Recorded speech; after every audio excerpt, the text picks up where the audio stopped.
I am Sienna, 34 years old, and somehow still recovering from the trauma inflicted by my husband's family. As a successful private equity founder, I kept my wealth hidden to test their true intentions. Last Sunday, they invited me to a formal family dinner to catch up. Between sips of expensive wine, my mother-in-law leaned forward, smirking. "Sienna, you are so lucky we even allow you to sit at this table." Pity works wonders. I just took a sip of my water and smiled. That night, I logged into my accounts and began planning the ultimate reality check for people who underestimated my worth. Before continuing this story, let me know where you started reading in the comments below. Please like and subscribe if you have ever faced family members who undermined you. Growing up in a hard-working African-American household meant earning everything I had. But inside my husband Liam's sprawling colonial home, emotional coldness and arrogance permeated every corner. The six-bedroom estate was a fortress of expectations I was never meant to meet.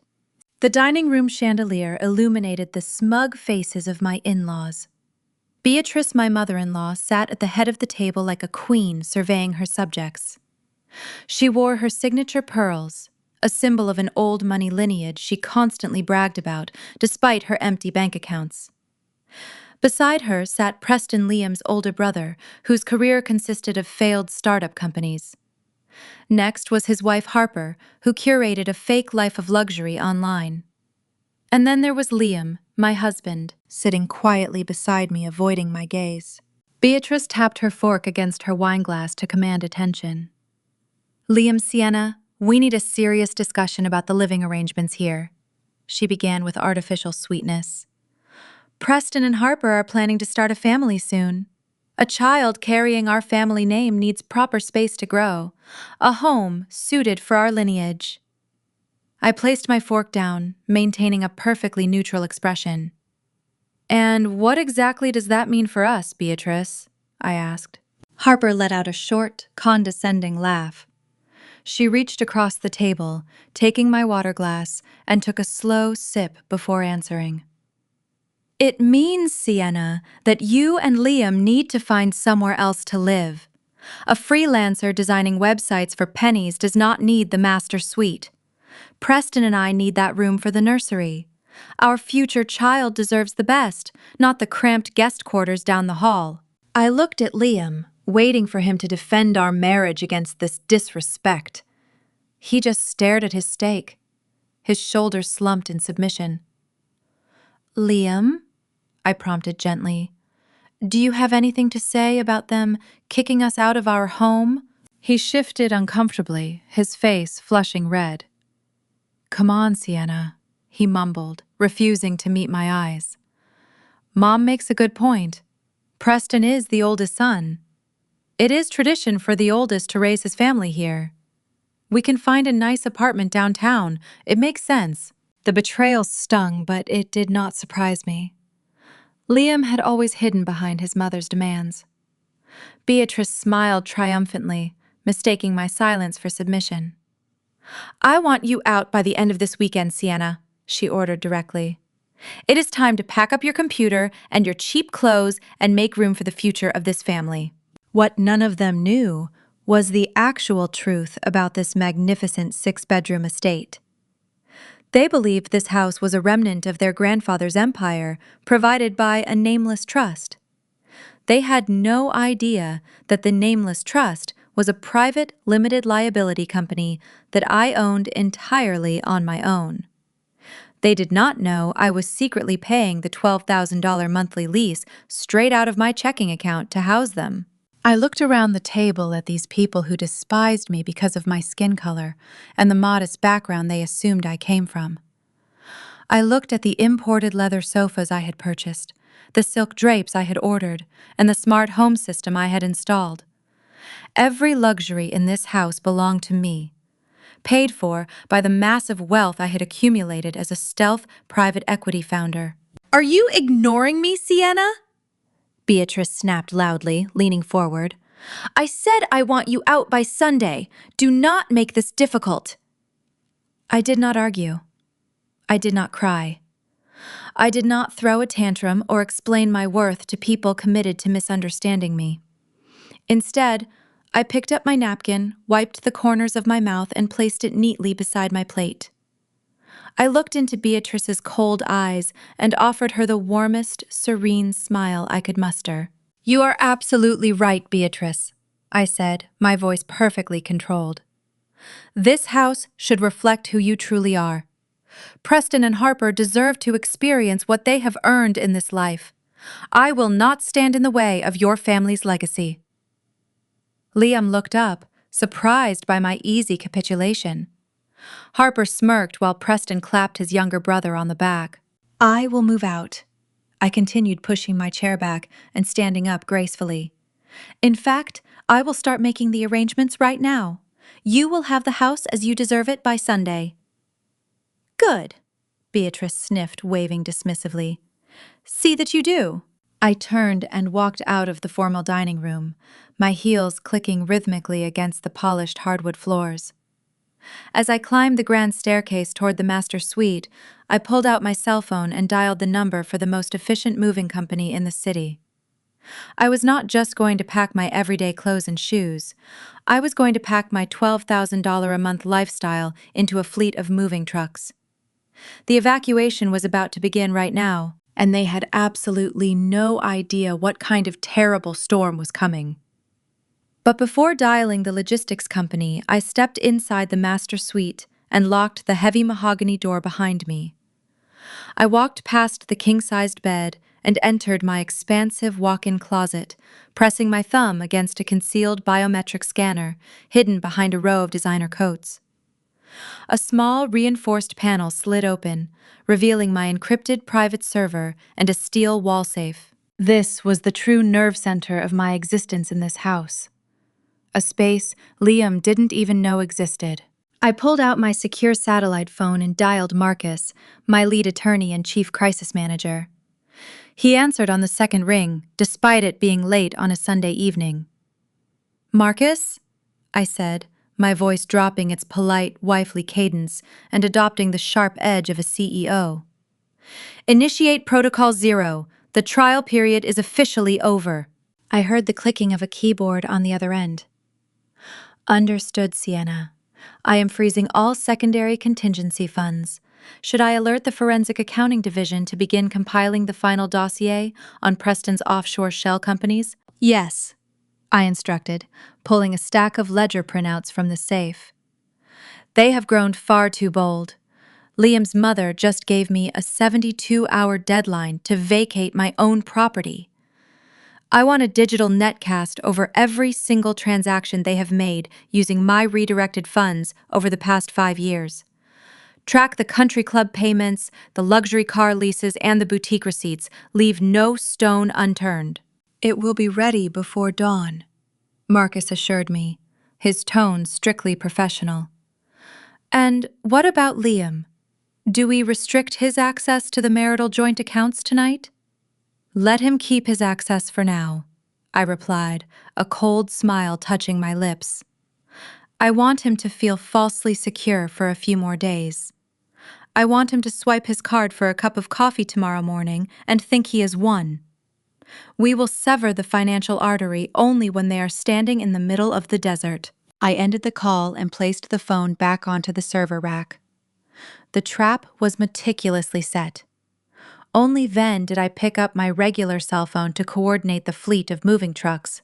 The morning sun barely crested the horizon when the chaotic sounds of packing echoed from the hallway. Beatrice had insisted the entire family take a celebratory weekend trip to Martha's Vineyard.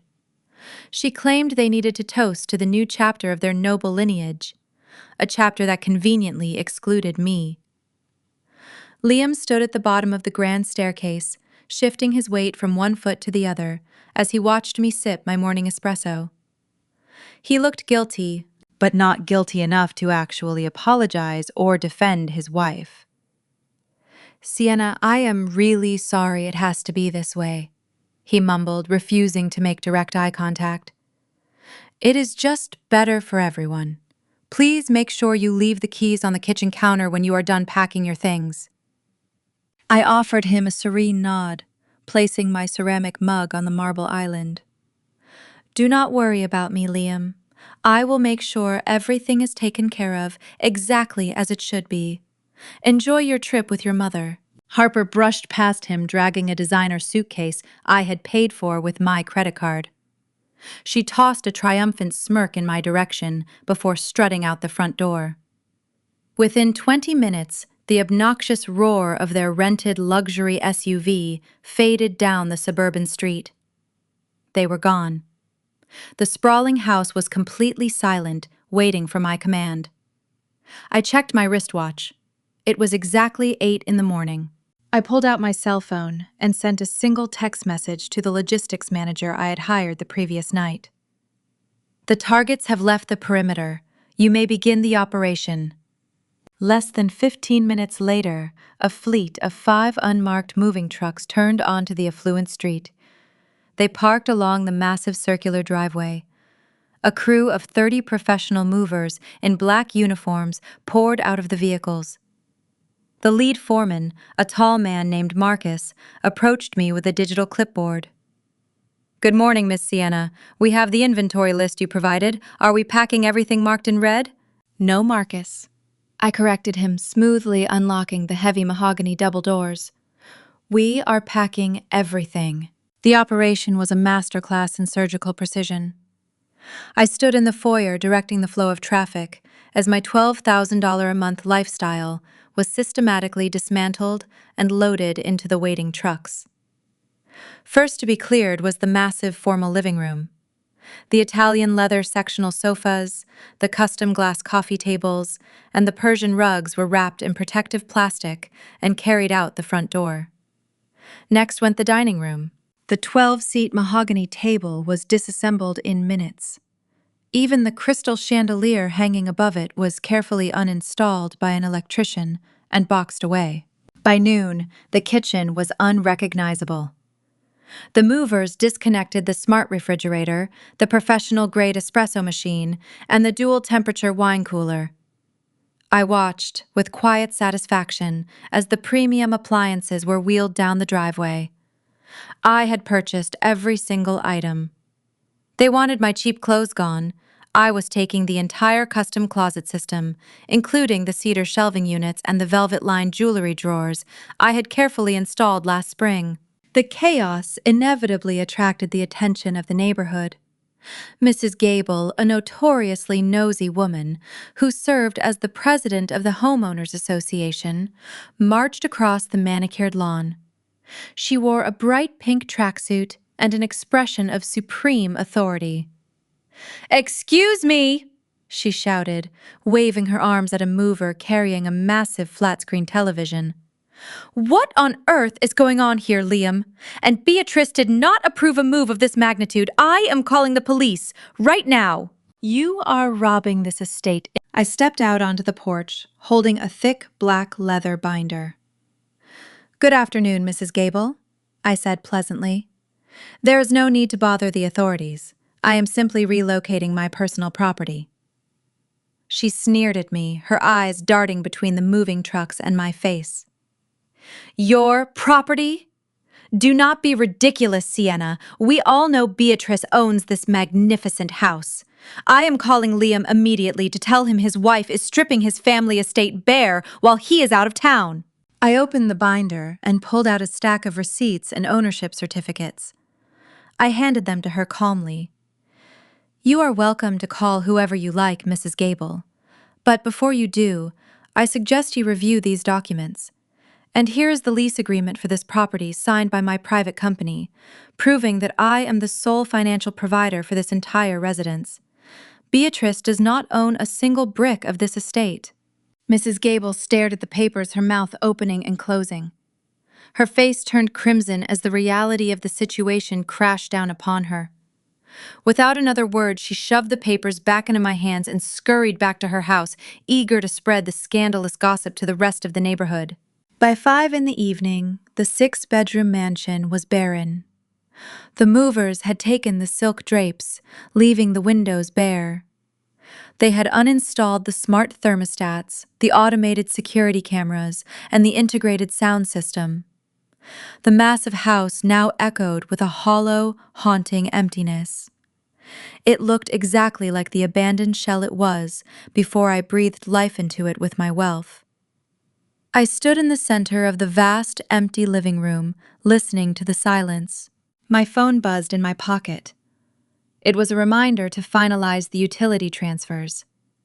I smiled, dialing the electric, water, and internet providers. I scheduled a complete shutoff for all services, effective Sunday afternoon, right around the time my dear-in-laws were scheduled to return from their weekend getaway. I locked the front door, leaving their solitary brass key resting on the cold, bare kitchen counter, and walked confidently to my waiting luxury sedan without looking at the house. You are insane if you think we are paying that. Liam screams into the phone, the echo of his voice bouncing off the bare drywall of the empty living room. Sienna swirls the wine in her glass, gazing out at the glittering downtown skyline. Check the lease agreement you signed last month, Liam. The one you did not bother reading because you were too busy planning your mother's permanent move-in. You are the sole guarantor on a month-to-month lease now, and rent is due on the 1st. I transferred the title to my LLC and effectively became your landlord. You agreed to the terms in writing.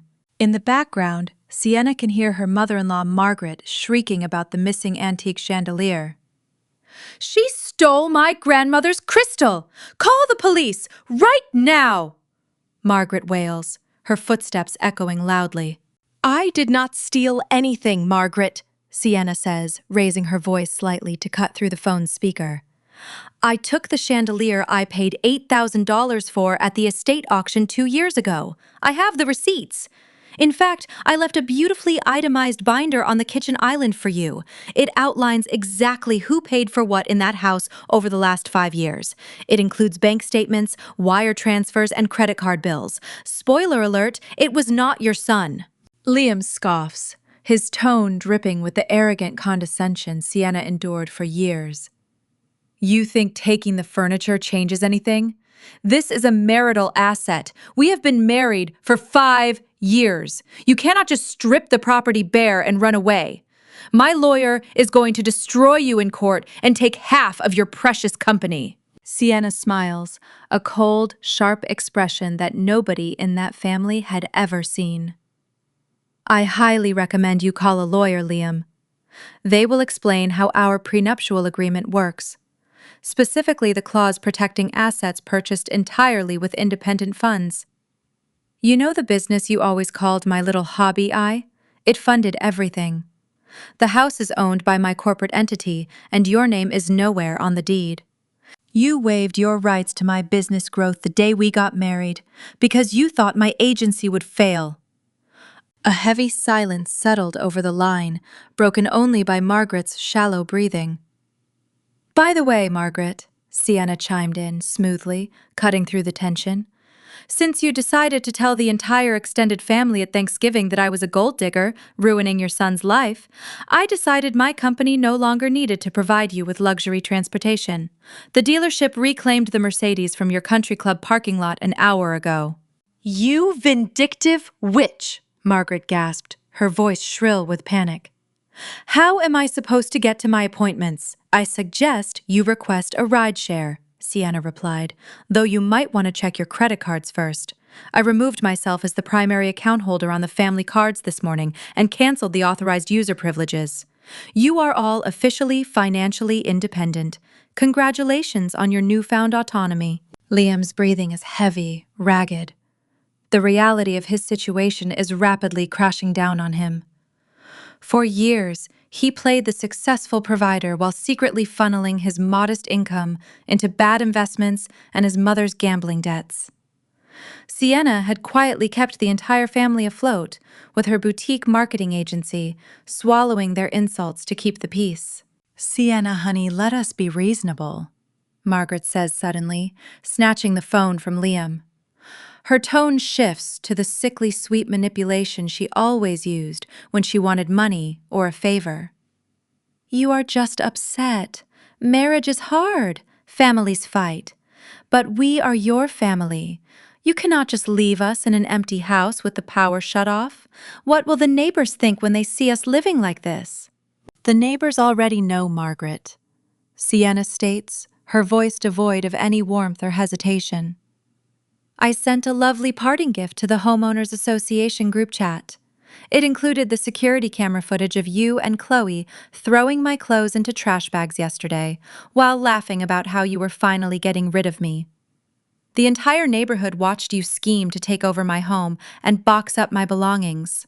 Margaret stammers, her carefully constructed facade completely crumbling. That was taken out of context. We were simply decluttering the space to make room for my boxes.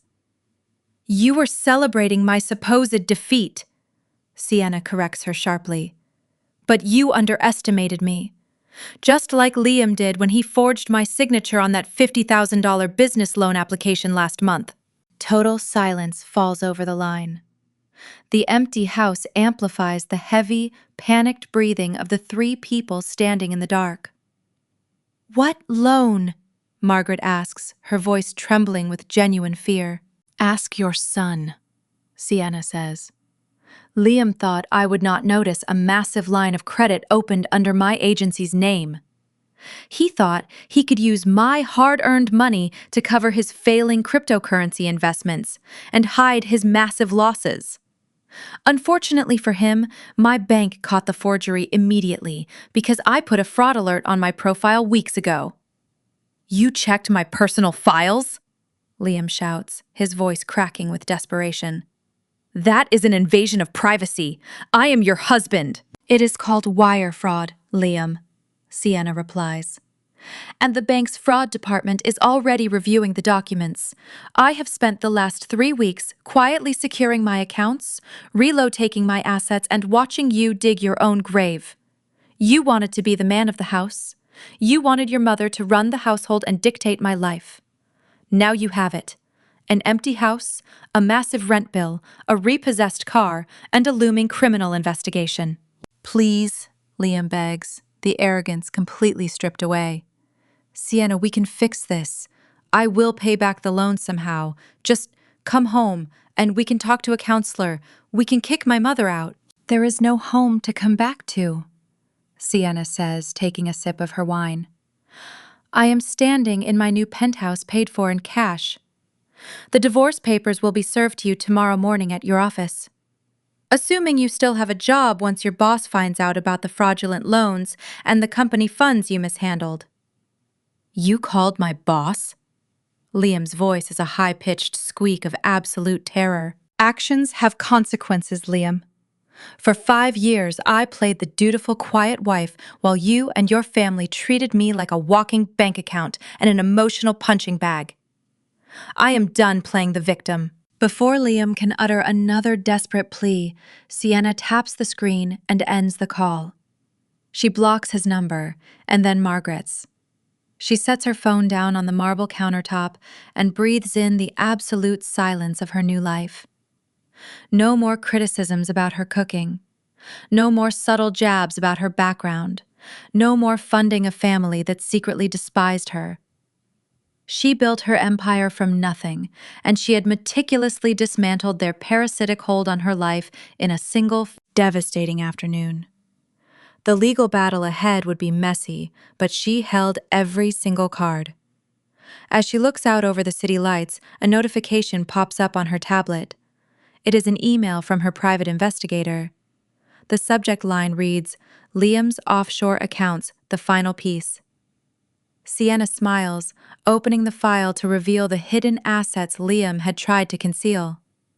The real war was just beginning, and she was already winning. Sunday afternoon arrived with the suffocating humidity typical of a late summer day. Right on schedule, the obnoxious rumble of the rented luxury sport utility vehicle broke the quiet peace of the suburban street. From the security cameras I had secretly left concealed in the exterior oak trees, I watched the arrival live on my tablet. Liam parked the vehicle directly in the center of the circular driveway, stepping out with a triumphant stretch. Harper emerged from the passenger side, already holding up her smartphone to record a video for her social media followers. Beatrice stepped out last, smoothing her wrinkled designer dress and looking up at the massive brick facade with an expression of pure, unadulterated greed. They marched up the front steps, laughing loudly, entirely convinced that they had successfully driven the unworthy outsider away from their supposed family kingdom. Liam reached for the brass handle, expecting the heavy door to swing open into the plush, air-conditioned sanctuary I had maintained for 5 long years. Instead, the heavy wooden door creaked open to reveal a wall of suffocating heat. The central air conditioning had been completely shut off since Friday evening. Beatrice stepped into the grand foyer, instantly waving her hand to fan herself. "Liam, why on earth is it so incredibly hot in here?" she complained loudly. She reached out and flicked the golden light switch. Nothing happened. She flicked it again, harder this time, but the foyer remained swallowed in the dim shadows of the late afternoon. Harper lowered her phone, her confused voice echoing sharply against the bare walls. The echo was the first real clue. A fully furnished house does not echo. Liam stepped past his mother, his footsteps sounding unusually loud against the imported hardwood floors. He walked into the formal living room and stopped dead in his tracks. The sprawling room was devoid of life.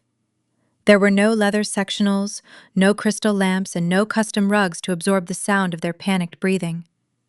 Sunlight streamed harshly through the bare windows because the expensive silk drapes had been meticulously removed from their rods. Preston pushed past Liam, his jaw dropping as he surveyed the barren space. They ran frantically from room to room, their footsteps thundering through the empty corridors. The dining room was stripped of its grand mahogany table and the sparkling chandelier. The kitchen was a hollow cavern stripped of the smart refrigerator, the wine cooler, and the stainless steel microwave. "She took everything!" Harper screamed, her voice cracking with pure hysteria. "The appliances, the furniture, she even took the bathroom mirrors!"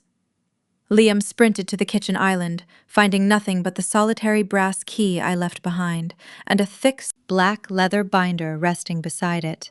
Miles away, deep in the heart of the bustling city, I reclined on a velvet sofa in my downtown penthouse. The floor-to-ceiling windows offered a breathtaking panoramic view of the skyline, bathed in the golden light of the setting sun. My tablet rested on my lap, displaying the silent panic unfolding in the empty suburban mansion. A tall, fresh glass of expensive vintage red wine sat on the marble table beside me. Right on perfect cue, my cell phone began to vibrate violently across the smooth glass surface. The caller identification displayed the name of my husband. I let it ring exactly 3 times, taking a slow, steady sip of red wine before I finally pressed the flashing green button to accept the call. I did not say a word. I simply waited for the inevitable explosion of masculine rage and misplaced entitlement from him. "Sienna, what the hell is going on here?" Liam roared into the receiver, his voice trembling with fury and absolute terror. "Where is all of our furniture? Where are the appliances? The power is shut off. What exactly did you do to my house?" I smiled, tracing the rim of my expensive wine glass with my finger. "I did exactly what your mother requested, Liam," I replied, my voice smooth and calm. "I packed up my computer, my cheap clothes, and every item that belonged to me. I simply just evacuated the premises." "You took the refrigerator?" he screamed, the sound echoing through the empty kitchen. "You took the security cameras and the dining room table? Those are marital assets, Sienna. You cannot just steal everything and leave my family in a dark, empty box."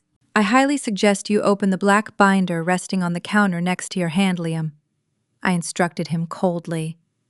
"It contains the receipts for every single item I removed today. I personally purchased the furniture. I bought all of the appliances. I paid for the custom drapes and smart home system using my own independent corporate accounts. I did not steal anything. I simply reclaimed my own property. Your mother wanted the house for your noble lineage, so I gave her exactly that. The house. In the background, I could hear Beatrice shrieking wildly, demanding that Liam call the police to report a massive robbery. You are completely insane, Liam stammered, his voice dropping to a desperate hiss. My mother cannot survive in an empty house without electricity or running water. Turn the utilities back on right now, or I swear I will drag you through court and destroy you. I cannot turn the utilities back on, Liam, I said, and softly laughed out loud at him. I canceled the accounts because I no longer live there. But before you open new ones, turn to the very first page in that black binder. It contains the residential lease agreement you hastily signed last month. You never read documents. It means the nameless trust you thought owned your family estate is actually a private limited liability company belonging entirely to me. I am the landlord. You are the sole guarantor. Your rent is $12,000 a month. The first payment is due in exactly 72 hours. The 72-hour deadline I had firmly set was ticking down like a perfectly calibrated time bomb. It was Tuesday morning, and my private property management division had officially sent the formal electronic invoice directly to the email inbox of Liam at exactly 8 in the morning. I knew exactly what was happening inside that dark, empty house in the suburbs. Beatrice was undoubtedly pacing the bare hardwood floors, demanding that her sons fix the unmitigated disaster she had foolishly caused. Preston was likely sweating profusely through his designer shirt, desperately attempting to secure an emergency line of credit, using fabricated collateral from his latest doomed business venture.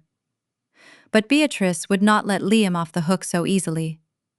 She had commanded him to track me down, expecting him to assert his masculine dominance and force his rebellious wife back into total submission.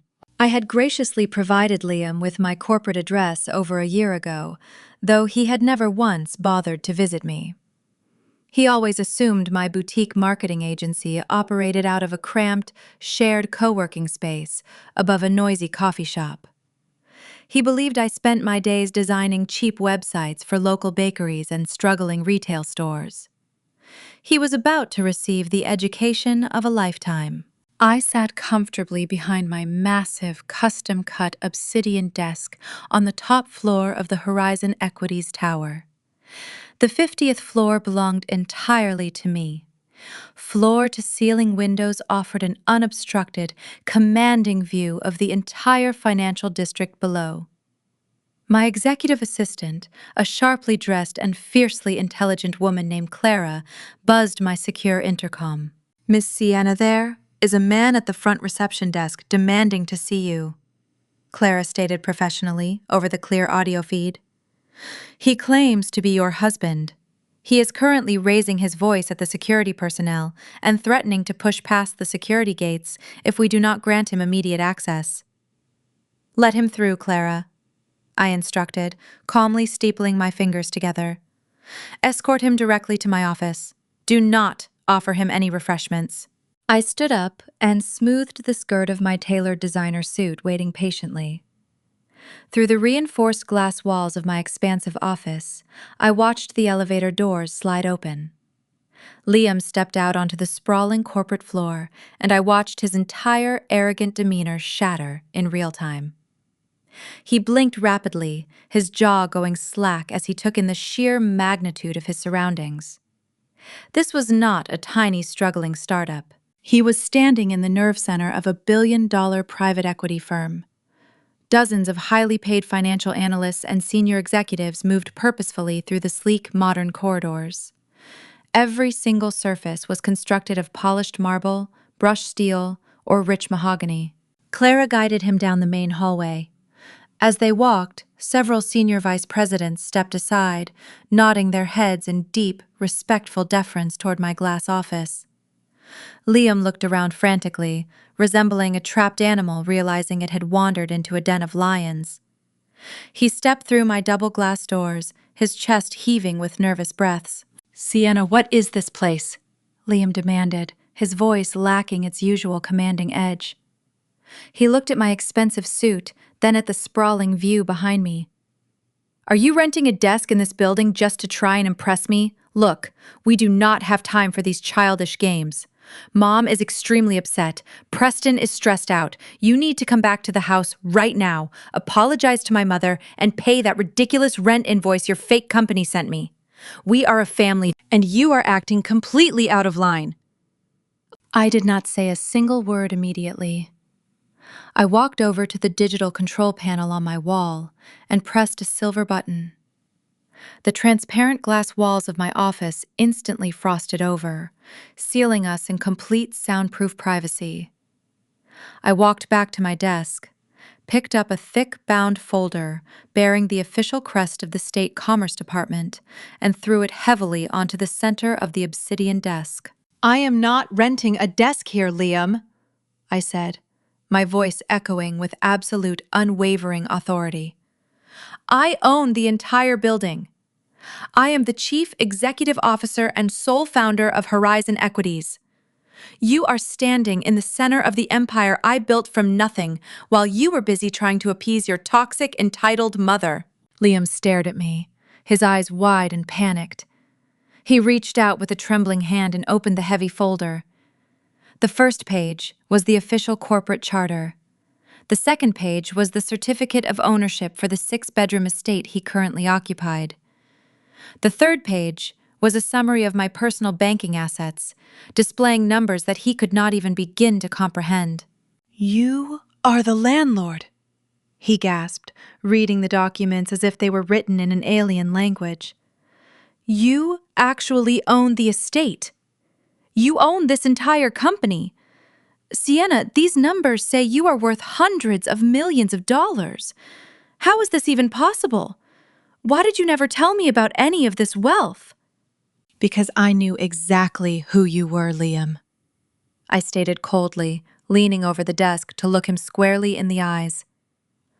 I knew that if you and your mother discovered how much money I actually had, you would never treat me as a human being. You would treat me as a walking bank account.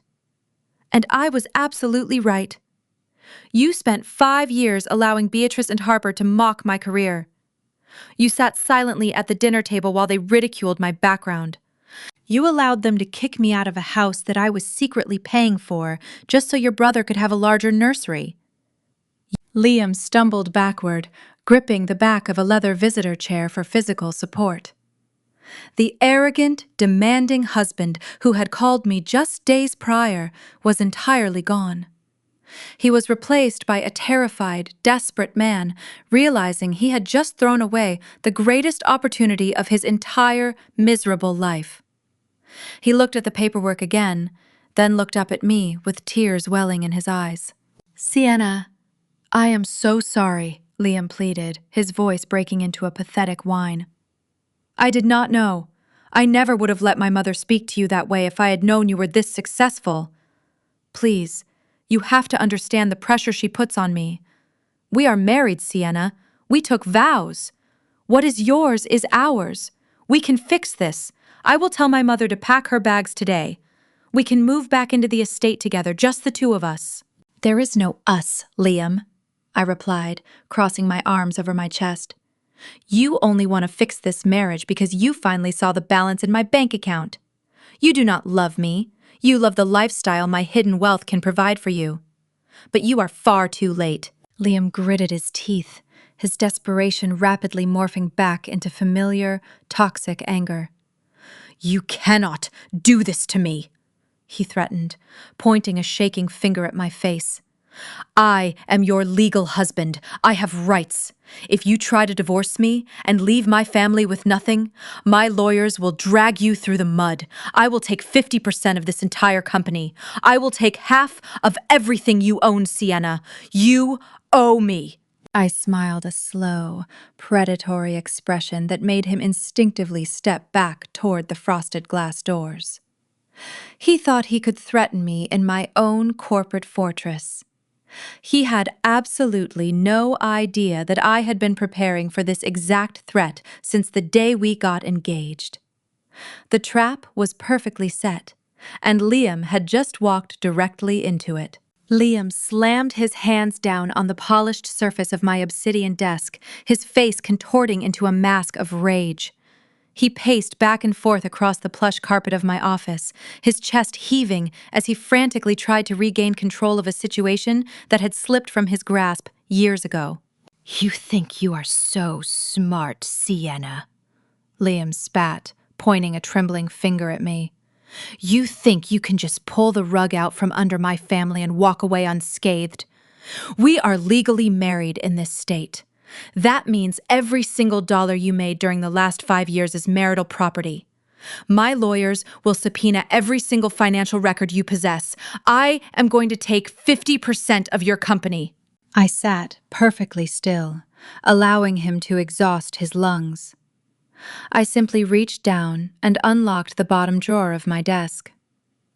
My ruthless divorce attorneys will freeze your corporate assets by tomorrow morning, Liam continued, his voice echoing loudly. You are going to pay me alimony forever. I pulled a thick cream envelope from my drawer and placed it on the desk.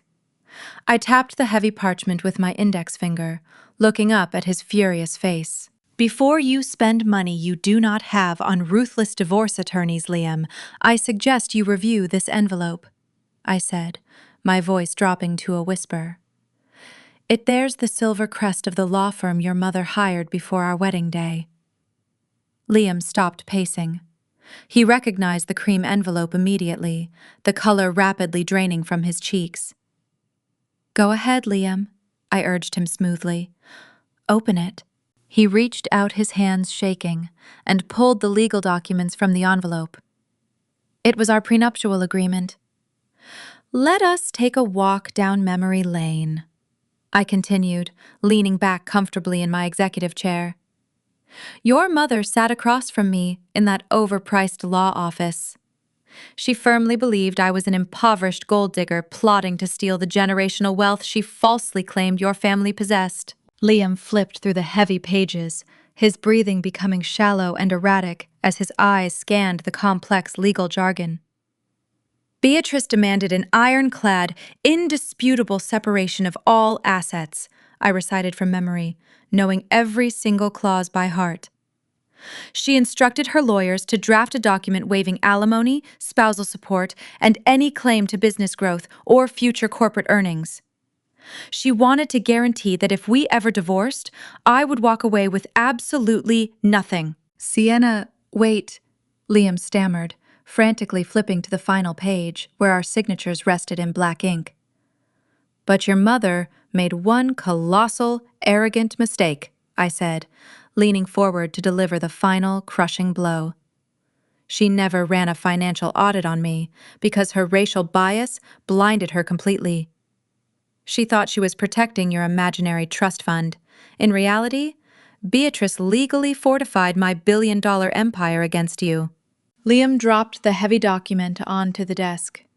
His legs gave out, and he collapsed heavily into the leather visitor chair.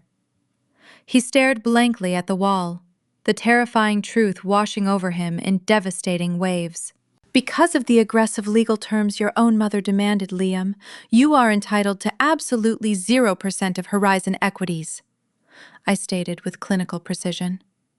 You get nothing from my personal bank accounts. You get 0 equity in the downtown penthouse. You get absolutely no alimony. You waived your rights to my business growth the day we got married. Your mother dug a financial grave to bury me, and you just fell headfirst into it. This cannot be legal, Liam whispered, his voice entirely devoid of hope. A judge will throw this out. It is completely one-sided. It is incredibly one-sided, but perfectly legal, I agreed with a bright smile. Because she used one of the most expensive law firms in the city, the clauses are unbreakable. You signed it willingly, Liam. You sealed your own fate. Liam buried his face in his trembling hands. The illusion of his power, his leverage, and his future had been entirely eradicated in less than 10 minutes. Instead, he found a corporate titan who had weaponized his own family arrogance against him. I have absolutely nothing, Liam sobbed quietly, the reality of his impending poverty breaking his spirit. I cannot afford the $12,000 rent for that empty house. My mother is going to be homeless because of me. Your mother is going to be homeless because of her own toxic entitlement. I corrected him sharply. You are simply the weak, spineless vessel she used to enact her cruelty. You allowed her to disrespect me for 5 long years. You chose your side, Liam. He looked up, tears streaming down his flushed face. Sienna, I am begging you. I will do anything. I will cut my family off completely. I will leave them in that empty house and move into the penthouse with you. Just please, do not leave me with nothing. It proved beyond a shadow of a doubt that Liam had no loyalty, no spine, and no moral compass. He was a parasite, desperately searching for a host. My security team is currently waiting outside those frosted glass doors, Liam, I said, pressing a button under my desk to signal them. You have exactly 60 seconds to gather those documents, stand up, and walk out of my building before they physically drag you into the street. The divorce papers will be served to you at your office tomorrow morning. Do not ever attempt to contact me again. The glass doors opened, revealing 2 security guards. Liam looked at them, then looked back at me, his eyes wide with absolute defeat. He stood up, leaving the prenuptial agreement resting on my obsidian desk, and walked out of the office with his head hung low. I watched him step into the elevator, knowing Beatrice and Harper were currently preparing a vicious social media smear campaign that I was ready to destroy. By the time Liam stumbled out of my corporate building, the desperate retaliation of his family had already begun. My phone buzzed with an urgent notification from Clara. She forwarded a link to a social media video that was rapidly gaining traction across local networks. I clicked the play button, leaning back in my executive chair. The screen filled with the tear-streaked face of my sister-in-law, Harper. She was sitting inside the luxury sport utility vehicle she had rented with my credit card, dramatically dabbing her dry eyes with a tissue. She stared into the camera, utilizing every acting skill she possessed to play the ultimate victim. I never thought I would have to make a video like this. Harper sobbed, her voice trembling with artificial grief. My family is currently sitting in a dark, empty house, without electricity or water. My brother-in-law's wife, a woman we welcomed into our home with open arms, has completely lost her mind. She is an angry, violent woman who stole all our furniture and threw us out on the streets. We tried to accept her, despite her background, but her aggressive nature has destroyed our family. Please, we need help. The comments section was already a toxic wasteland of racial microaggressions and misplaced sympathy for the supposedly wealthy white family brought low by a vindictive outsider. The video was engineered to trigger the exact stereotypes Beatrice and Harper relied upon to maintain their superiority. They wanted to destroy the public image of my firm and paint me as a chaotic, unhinged villain. I paused the video, staring at Harper's perfectly manicured nails. She really thought a few fake tears could dismantle the fortress I had built. She had brought a smartphone camera to a financial war. I pressed the intercom button to connect with my legal department. Clara, please instruct the legal team to prepare the redacted financial dossier we discussed last week. It is time to release the hounds. I opened my laptop and accessed the secure servers of Horizon Equities. For 5 years, I had meticulously cataloged every single transaction, every swiped credit card, and every wire transfer that funded the lavish illusion of their old money lifestyle. They loved to parade their inherited wealth around the affluent suburbs and the exclusive country club. It was time the entire city learned the absolute truth about their bankrupt lineage. I downloaded the compiled dossier, ensuring all sensitive account numbers and personal identification details were strictly redacted according to privacy laws. What remained was a cold, hard, indisputable mountain of raw financial data. I drafted a highly professional clinical response. I did not use capital letters to scream. I did not use emotional language. I simply let the numbers speak for themselves. Transparency is the foundation of true wealth, I typed out gracefully. It has been my absolute honor to financially sponsor the lifestyle of my extended in-laws for the past 5 years. However, all charitable sponsorships must eventually come to an end. Attached is the public audit of my personal contributions to their estate. I pressed publish, broadcasting the link across all major social media platforms. I also ensured a direct copy was emailed to the executive board of the prestigious country club where Beatrice spent her afternoons boasting about her pedigree. I forwarded the file directly to the prominent socialites Harper constantly tagged in her posts. The contents of the dossier were utterly devastating.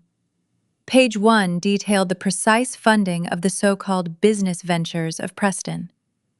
The documents clearly proved that his brilliant tech startups were nothing more than empty shell companies entirely propped up by quarterly wire transfers from my corporate accounts.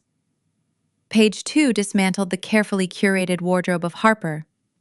Every single designer handbag, every pair of red-bottom shoes, and every luxury ski trip to Aspen was itemized alongside the corresponding charge on my American Express Black Card.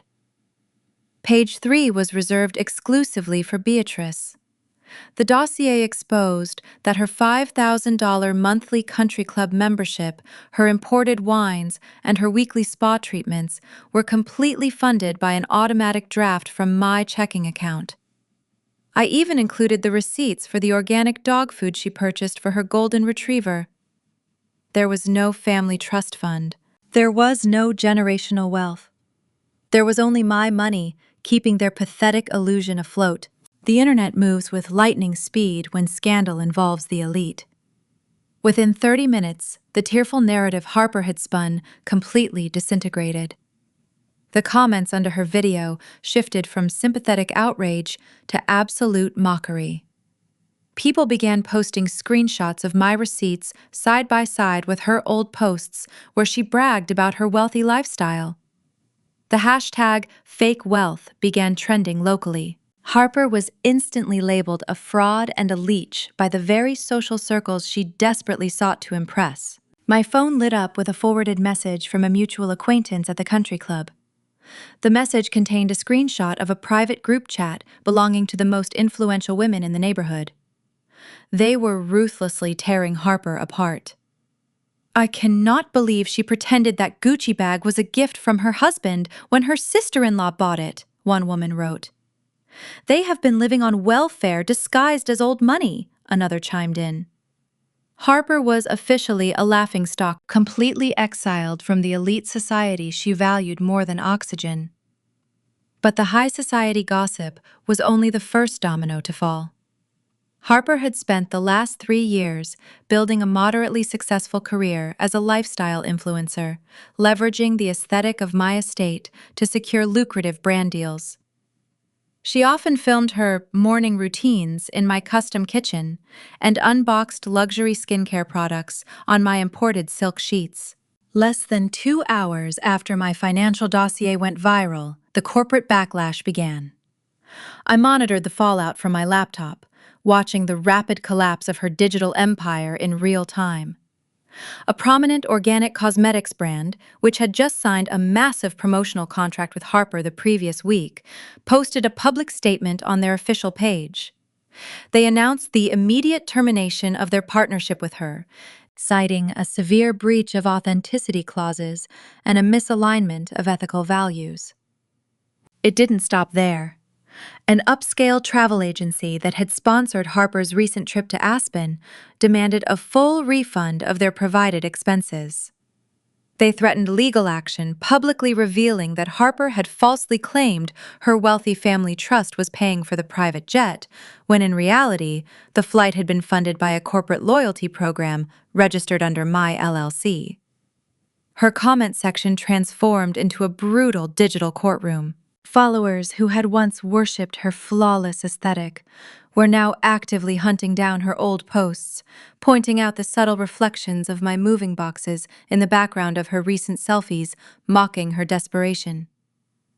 The woman who had told me my cheap clothes didn't belong in the master suite was now frantically deleting her social media accounts, trying to hide from the millions of strangers who now knew she was nothing more than a glorified parasite wearing borrowed feathers. Beatrice suffered an equally humiliating fate. The board members of the country club immediately suspended her account due to the sudden cancellation of her automatic payment method. The illusion of their aristocratic superiority was permanently shattered into a million pieces. They had tried to weaponize social media to destroy my reputation, but I had used raw, unfiltered financial data to publicly execute their entire identity. I closed my laptop, a deep sense of satisfaction warming my chest. The first wave of retaliation was complete. It was a completely flawless victory, but I knew that the war was far from over tonight. The absolute destruction of their social standing was only the opening battle.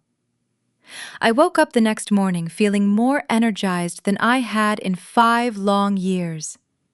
Clara had already arranged a fresh cup of artisan coffee on my desk when I arrived at the executive suite of Horizon Equities. The moment I sat down, my private legal counsel, a brilliant and ruthless attorney named Marcus, walked into my office holding a sleek silver tablet. He did not look amused. "Good morning, Sienna," Marcus said smoothly. "It appears your estranged husband is currently having a massive temper tantrum at the downtown branch of First National Bank. Liam is actively demanding that the branch manager freeze all of your personal and corporate financial accounts." I took a calm sip of my hot coffee. Liam was truly grasping at imaginary straws. He actually thought he could stroll into a major financial institution and restrict the capital of a billionaire chief executive officer just because he possessed a marriage certificate? "Did the bank manager laugh him out of the lobby?" I asked. Marcus nodded, a slight smirk finally breaking his professional demeanor. "They informed him that his name is not listed on any of your Tier 1 accounts. Thanks to the extreme prenuptial agreement his own mother forced upon you, he has absolutely zero legal authority to touch a single penny of your wealth." However, the pathetic attempt prompted Marcus to initiate a standard security sweep of the one account Liam did have access to.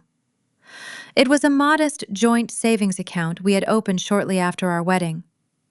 I had deposited $20,000 into it as a symbolic gesture for minor household emergencies, but I rarely monitored it because it was a drop in the bucket compared to my corporate holdings.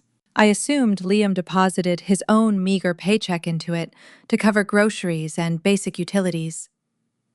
Marcus tapped the screen of his tablet and placed it directly in front of me on the obsidian desk.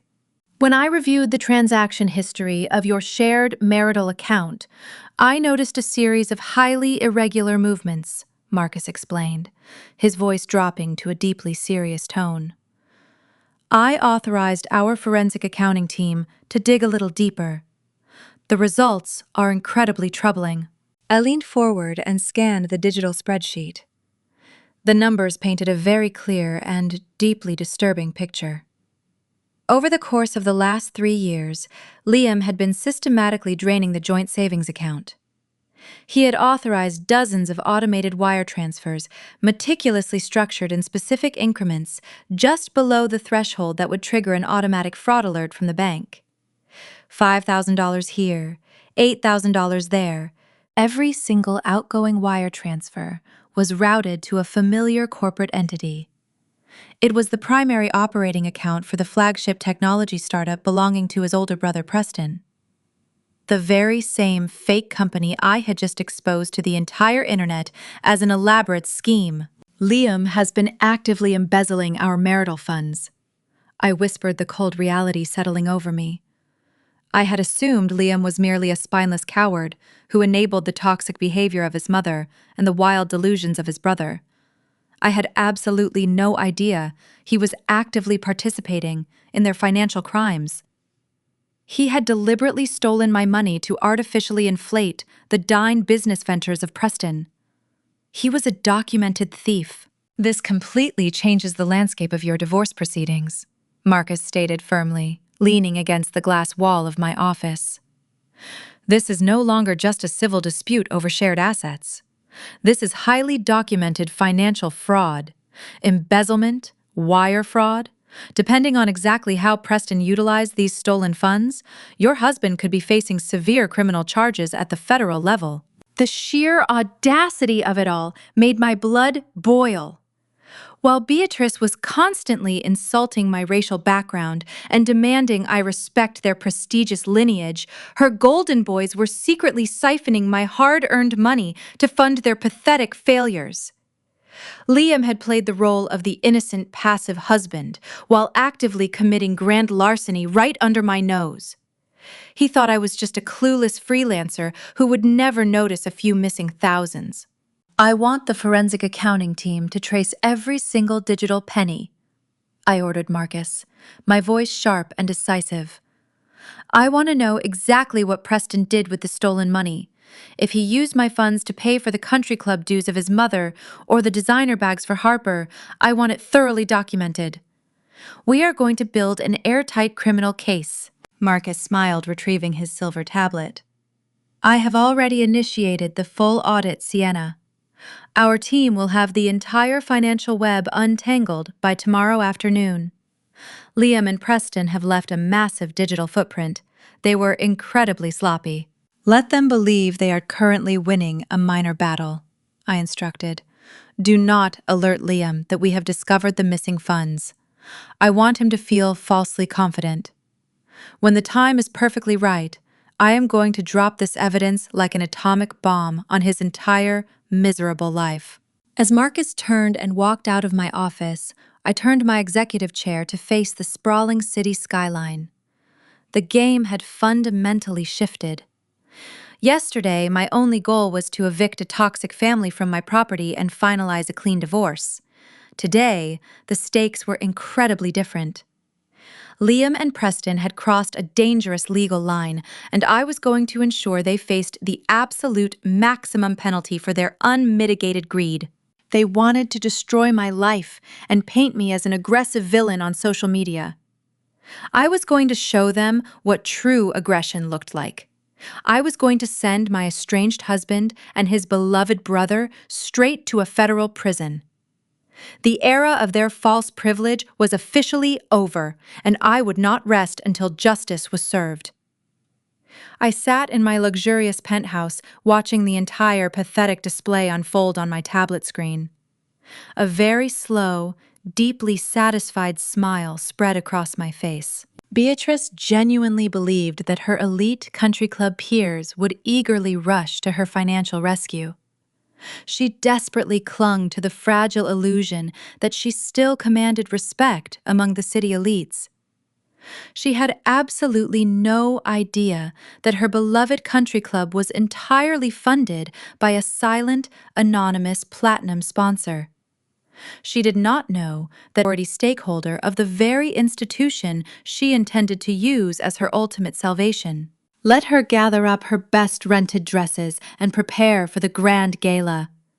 She was walking blindly into a truly devastating ambush, and I was going to gladly watch her entire fake empire burn down to ash. Beatrice felt secure, believing the standard 30-day eviction notice gave her a comfortable grace period.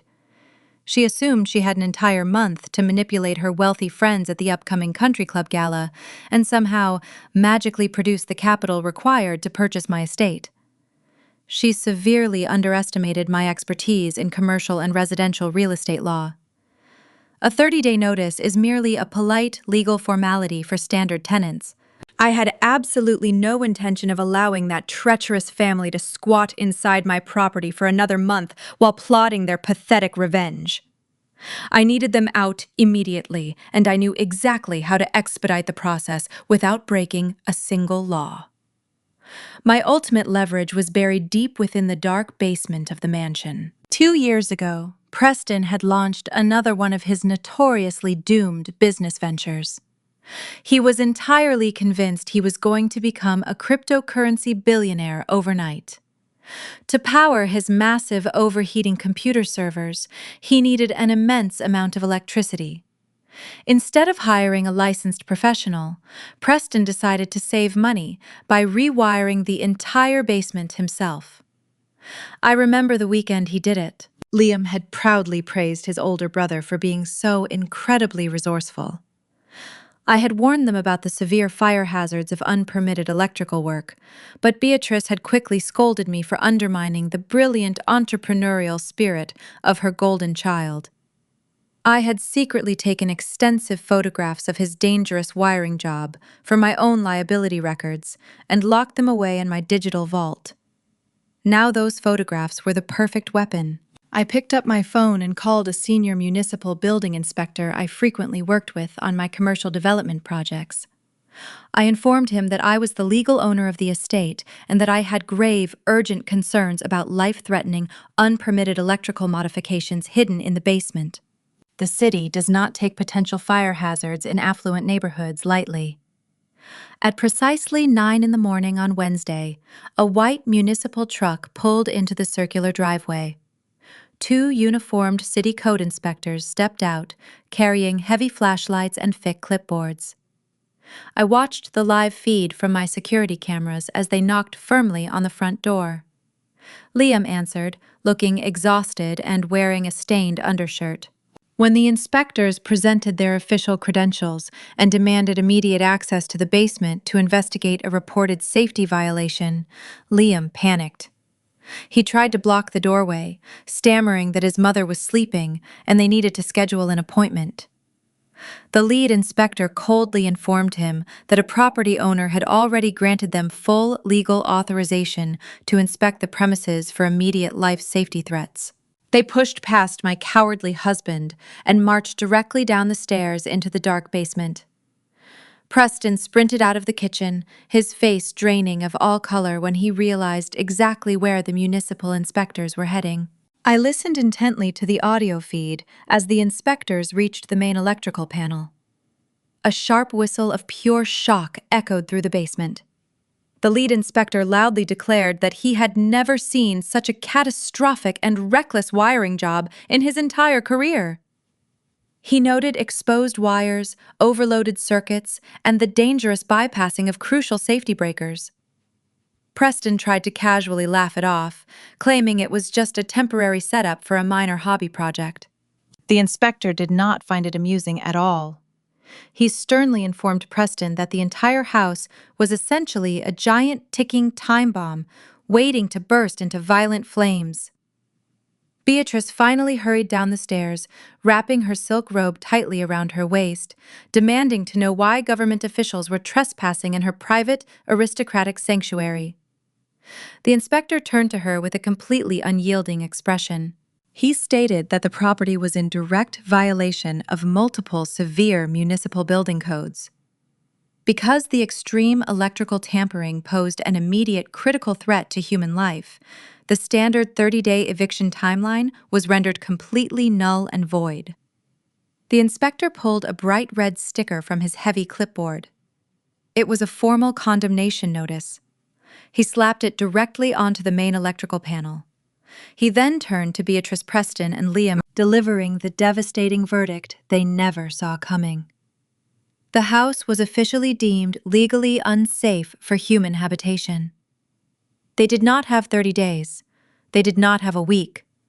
They were ordered to vacate the premises immediately. "You cannot do this!" Beatrice shrieked, clutching her silk robe in absolute horror. "We are respectable citizens. We have nowhere else to go. I have a highly important charity gala to prepare for this weekend." "I am sorry, ma'am, but you have exactly 2 hours to gather your essential belongings and vacate the property," the inspector replied bluntly. "If anyone is found inside this structure after that deadline, you will be arrested for trespassing in a condemned building." The panic that erupted was a masterpiece of poetic justice. I watched through the cameras as Harper sprinted up the stairs, frantically throwing her cheap makeup and rented designer dresses into black plastic trash bags.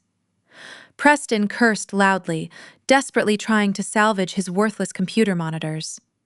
Liam stood frozen in the hallway, weeping as his entire life crumbled around him. They were no longer the arrogant masters of a suburban castle. They were suddenly homeless refugees, fleeing a condemned building with nothing but trash bags in their trembling hands. At 11, the police arrived to enforce the evacuation.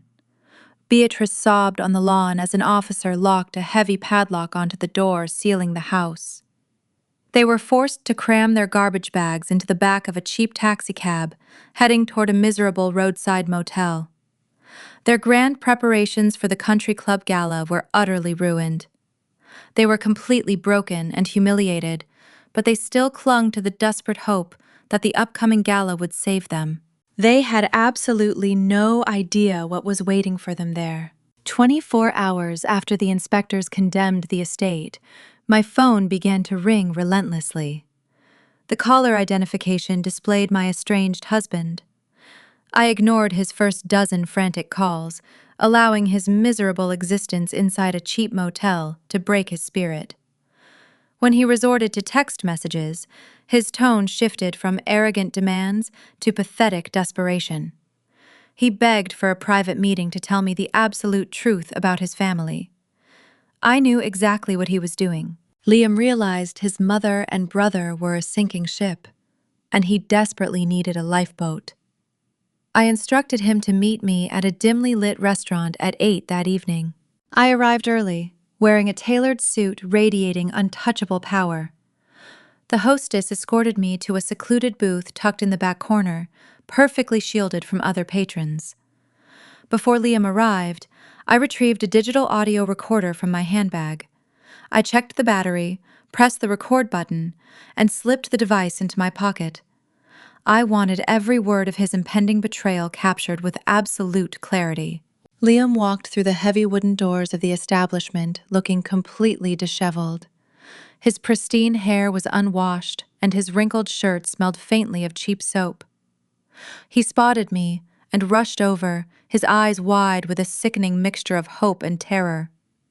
He quickly slid into the booth opposite me, reaching his trembling hands across the table to grab mine. I pulled my hands back, resting them on my lap. "Sienna, thank God you agreed," Liam whispered frantically, looking around to ensure no one was listening. "You have to believe me. I never wanted any of this to happen. This entire nightmare is completely the fault of my mother and my brother." "Is that so, Liam?" I asked smoothly, keeping my voice perfectly level to encourage his confession. "You certainly seem to enjoy the luxuries of the estate while telling me to pack and move out." "I had to play along with them," he pleaded, his voice cracking with artificial emotion. "You know how Beatrice is.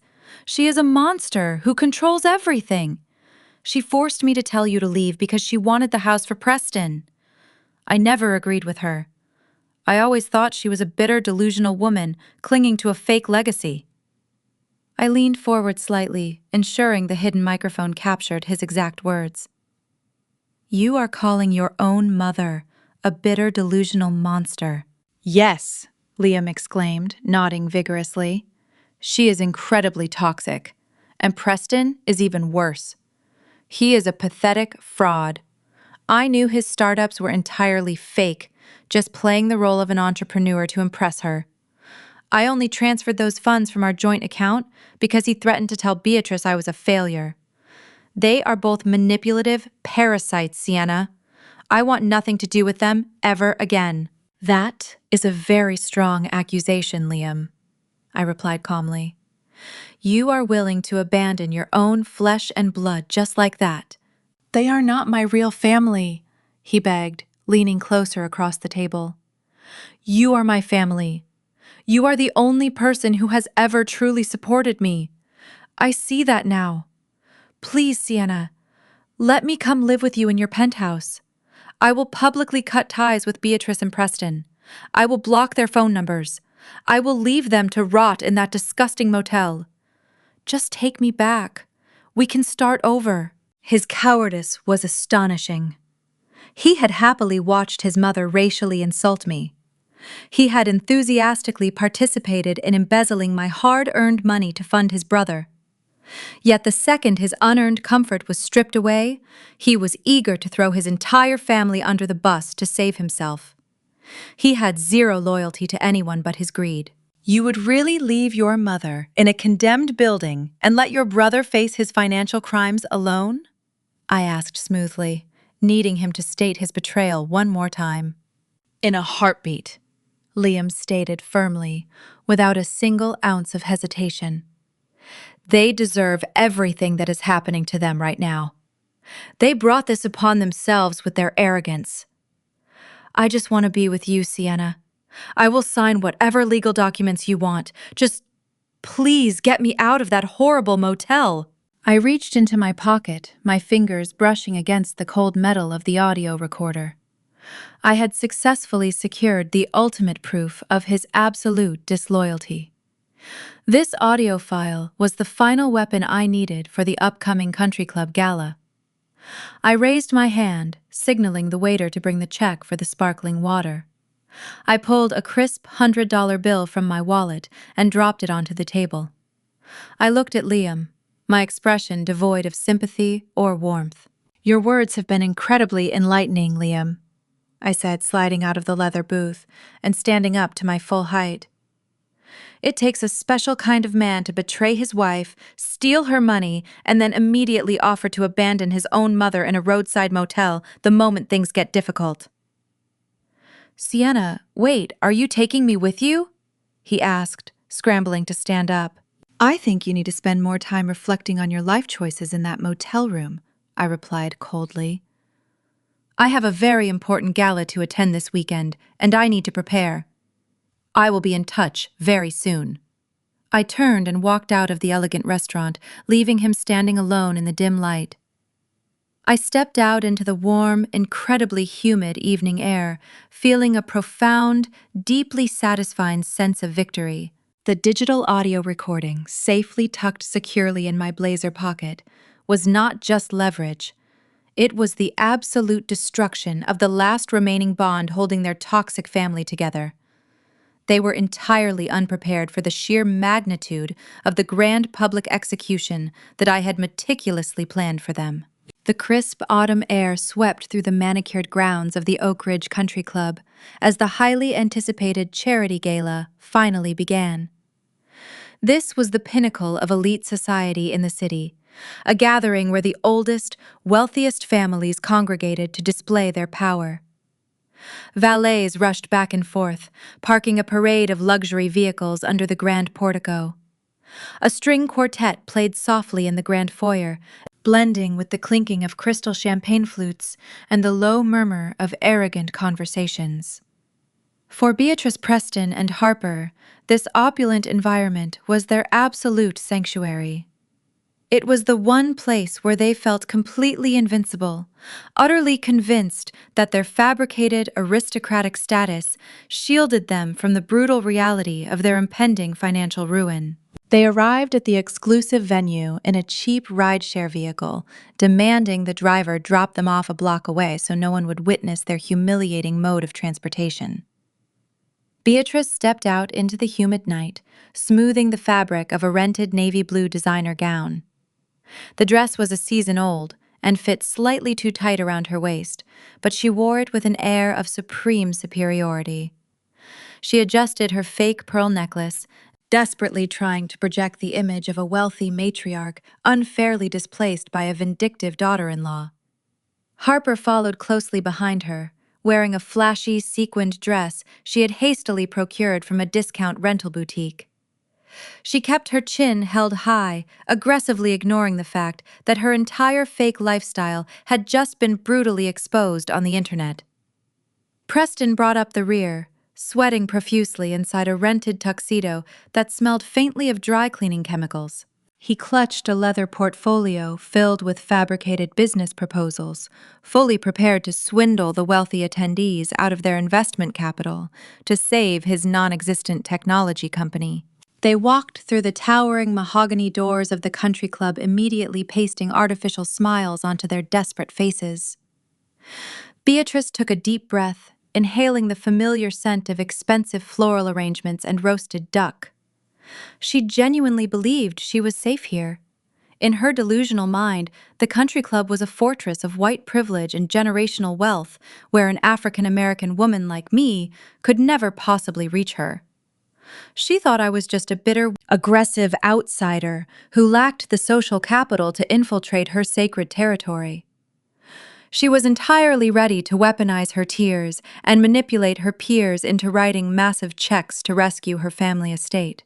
Beatrice immediately marched toward a cluster of older, wealthy socialites standing near the towering ice sculpture.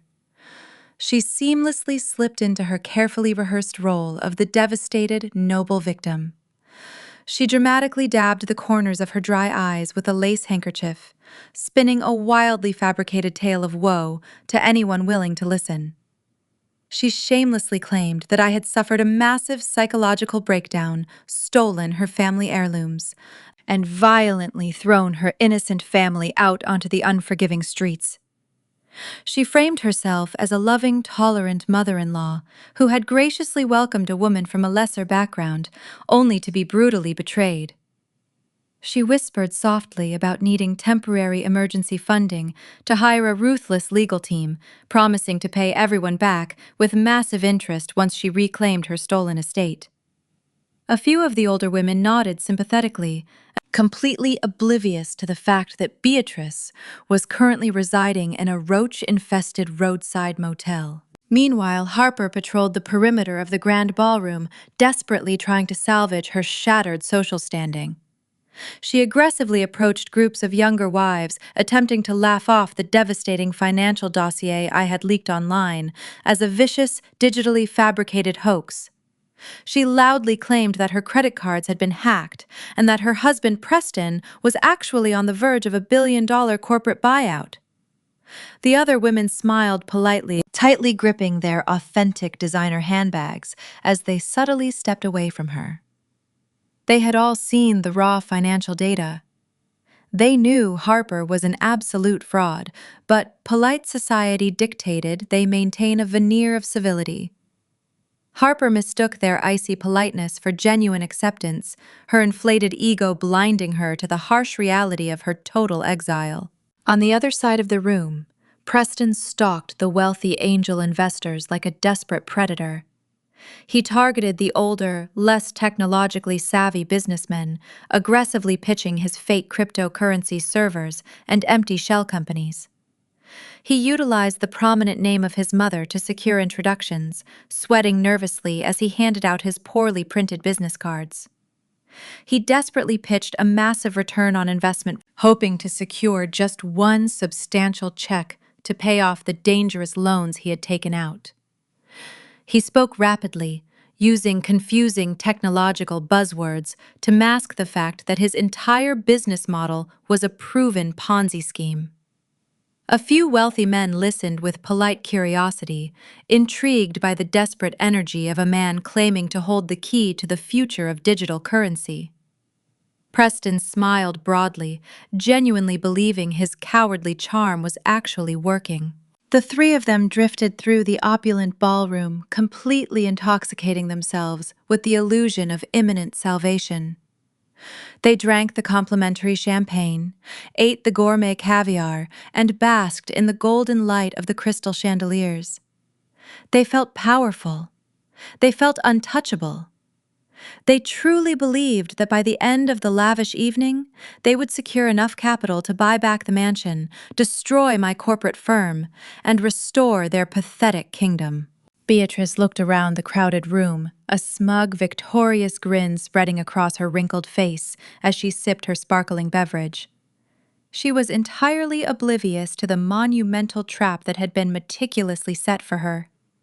She had absolutely no idea who actually owned the ground she was currently standing on, and she was completely unaware that the real architect of her destruction was about to make an entrance that would shatter her entire world into a million broken pieces.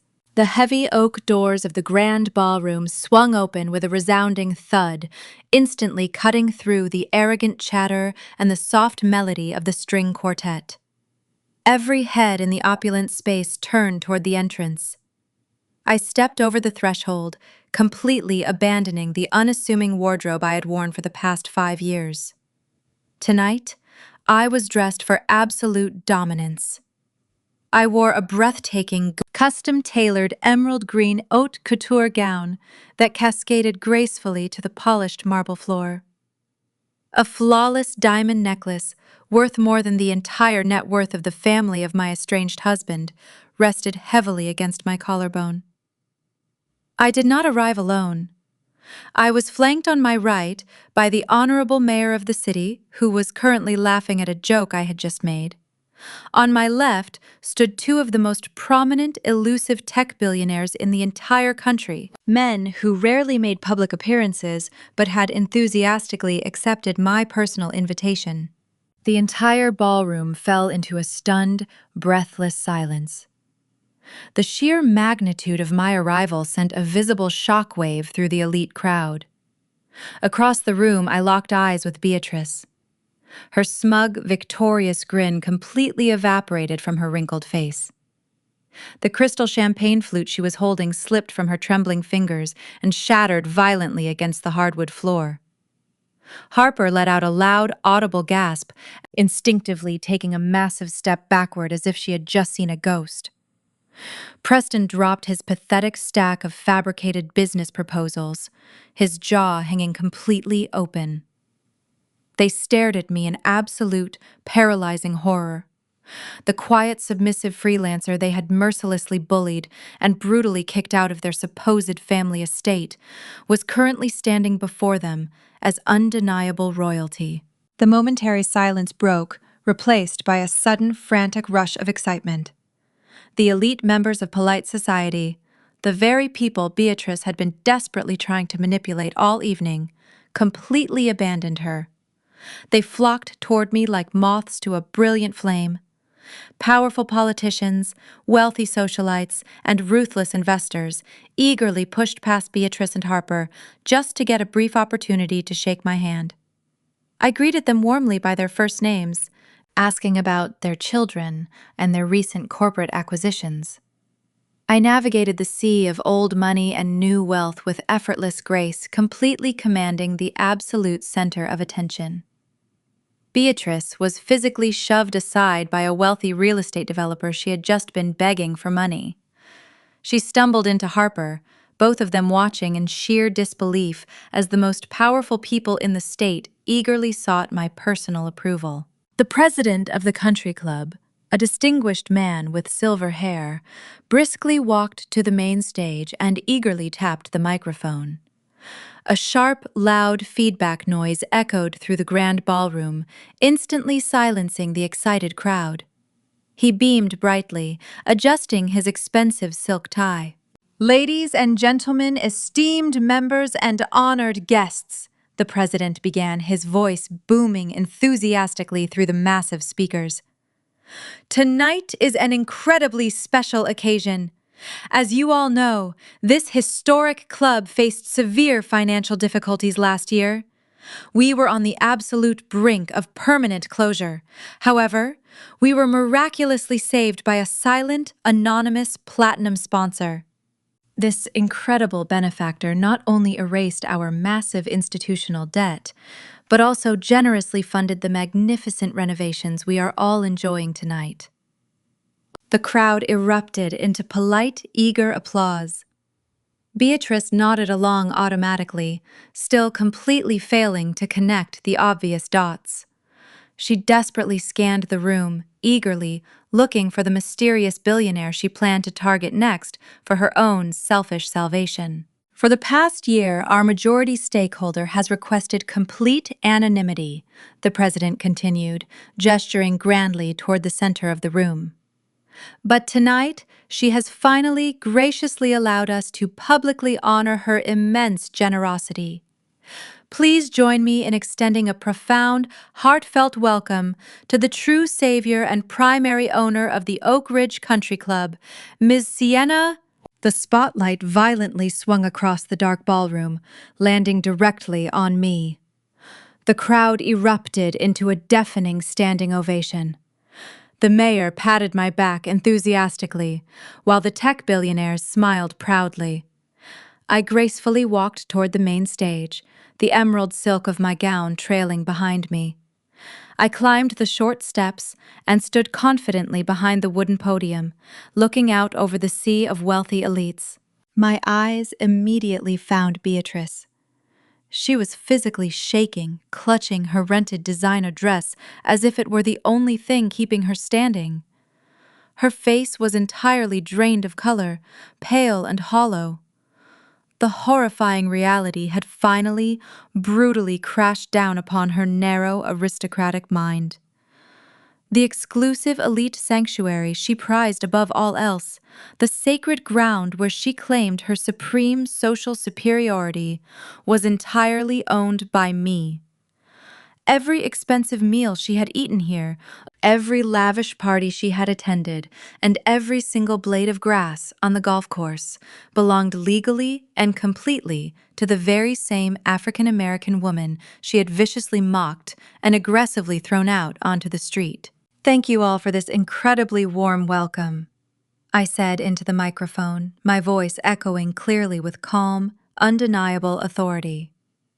When I made the decision to acquire the majority stake in this beautiful institution, I did so because I firmly believe in transparency, accountability, and the absolute removal of toxic elements from our community. True wealth is not defined by empty titles or fake lineage. It is defined by integrity, hard work, and the unwavering commitment to exposing fraud wherever it hides. I looked directly at Preston as I said the word fraud. He flinched nervously, wiping the heavy sweat from his forehead. Harper covered her mouth with her trembling hands, realizing that her public destruction on the internet was merely the opening act of my vengeance. Beatrice looked like she was going to be physically sick right there on the ballroom floor. Tonight, we are going to celebrate honesty and absolute justice right here. I lowered the microphone slightly, letting the heavy silence stretch across the grand ballroom. I looked directly at my terrified brother-in-law, whose cheap rented tuxedo was practically soaked with nervous sweat. "In the spirit of complete transparency," I announced, my voice carrying to every corner of the room, "I would like to invite a very special guest to the stage. Preston, I believe you came here tonight seeking venture capital for your revolutionary technology startup. Please come up here and share your brilliant vision with my esteemed colleagues." The bright spotlight abruptly swung away from me and pinned Preston against the far wall. The massive crowd of billionaires and politicians parted like the sea, leaving him completely exposed. He shook his head frantically, his eyes darting toward the exit doors. But two of the security guards I had personally hired stepped into his path, gently but firmly directing him toward the marble steps of the main stage. Beatrice tried to grab his arm to stop him, but the sheer momentum of the expectant crowd pushed him forward. He stumbled up the stairs, clutching his leather portfolio like a physical shield. His face was ashen. He approached the podium, his hands trembling violently as he gripped the wooden edges. He leaned into the microphone, clearing his dry throat. "Thank you," he stammered, his voice cracking pitifully. "My company, Apex Digital Solutions, is on the cutting edge of decentralized blockchain architecture. We guarantee a 50% return on investment within the first 6 months. We just need a bridge loan to expand our server capacity." I stepped right out beside him, signaling the audiovisual technician in the control booth. The massive digital screens behind the stage, previously displaying the country club logo, suddenly flashed bright white. "A 50% return on investment is certainly impressive," I said smoothly, turning to face the eager audience. "However, I think these highly sophisticated investors deserve to see exactly how their capital will be utilized. Let us look at the verified financial audit of Apex Digital Solutions, compiled just this morning by my forensic accounting team." The large screens illuminated with massive, easy-to-read spreadsheets, bank statements, and highlighted wire transfers. A collective gasp echoed through the crowded ballroom. I pointed a manicured finger at the largest graph on the screen. As you can clearly see, Preston does not own a single computer server. His entire corporate infrastructure consists of a rented post office box and a fake website. The capital he previously secured from local investors was not used to develop blockchain architecture. It was used to fund the lavish fake lifestyle of his family. I walked to the very edge of the stage, making direct eye contact with the wealthy socialites Beatrice had tried to manipulate earlier this evening. Look closely at the screen. That $50,000 initial investment from his first victim went directly toward purchasing Harper a designer wardrobe and paying the overdue country club membership dues for Beatrice. The next round of funding was systematically drained to pay for their luxury car leases and expensive vacations. Preston operates a textbook Ponzi scheme. He takes money from new investors solely to pay off the old ones while skimming the majority to maintain the illusion of generational wealth. Preston backed away from the wooden podium, shaking his head in absolute panic. "That is a complete lie!" he screamed into the microphone, his voice echoing shrilly across the room. "These documents are entirely fabricated. She is just a bitter, angry woman trying to destroy my reputation because my mother kicked her out of our family estate." I simply tapped a button on my wireless remote. The large screens behind us shifted immediately.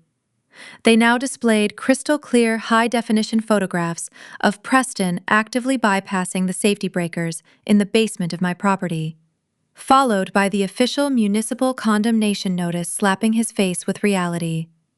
Next to those images appeared the direct wire transfers authorized by Liam, stealing my personal funds to prop up this fraudulent enterprise. "The family estate you are referring to is fully owned by me," I stated with cold, clinical precision. "And you were legally evicted yesterday because you illegally wired my house to hide your criminal activities. The police are already reviewing these exact financial records. You are not a misunderstood tech genius, Preston. You are a common, desperate thief, standing in a room full of the people you plan to rob blind tonight."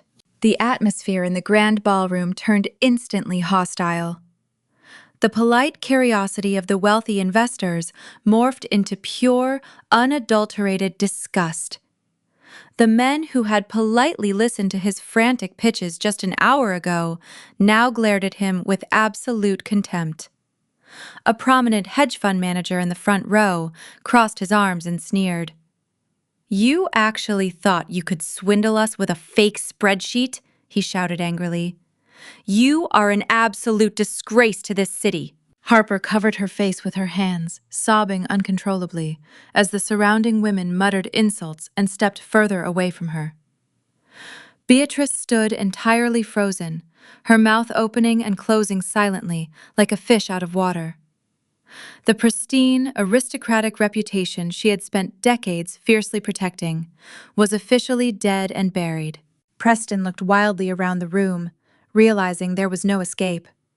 The wealthy elite were not going to save him. They were ready to throw him to the wolves. He dropped his leather portfolio, the fake business proposals, scattering across the polished floor.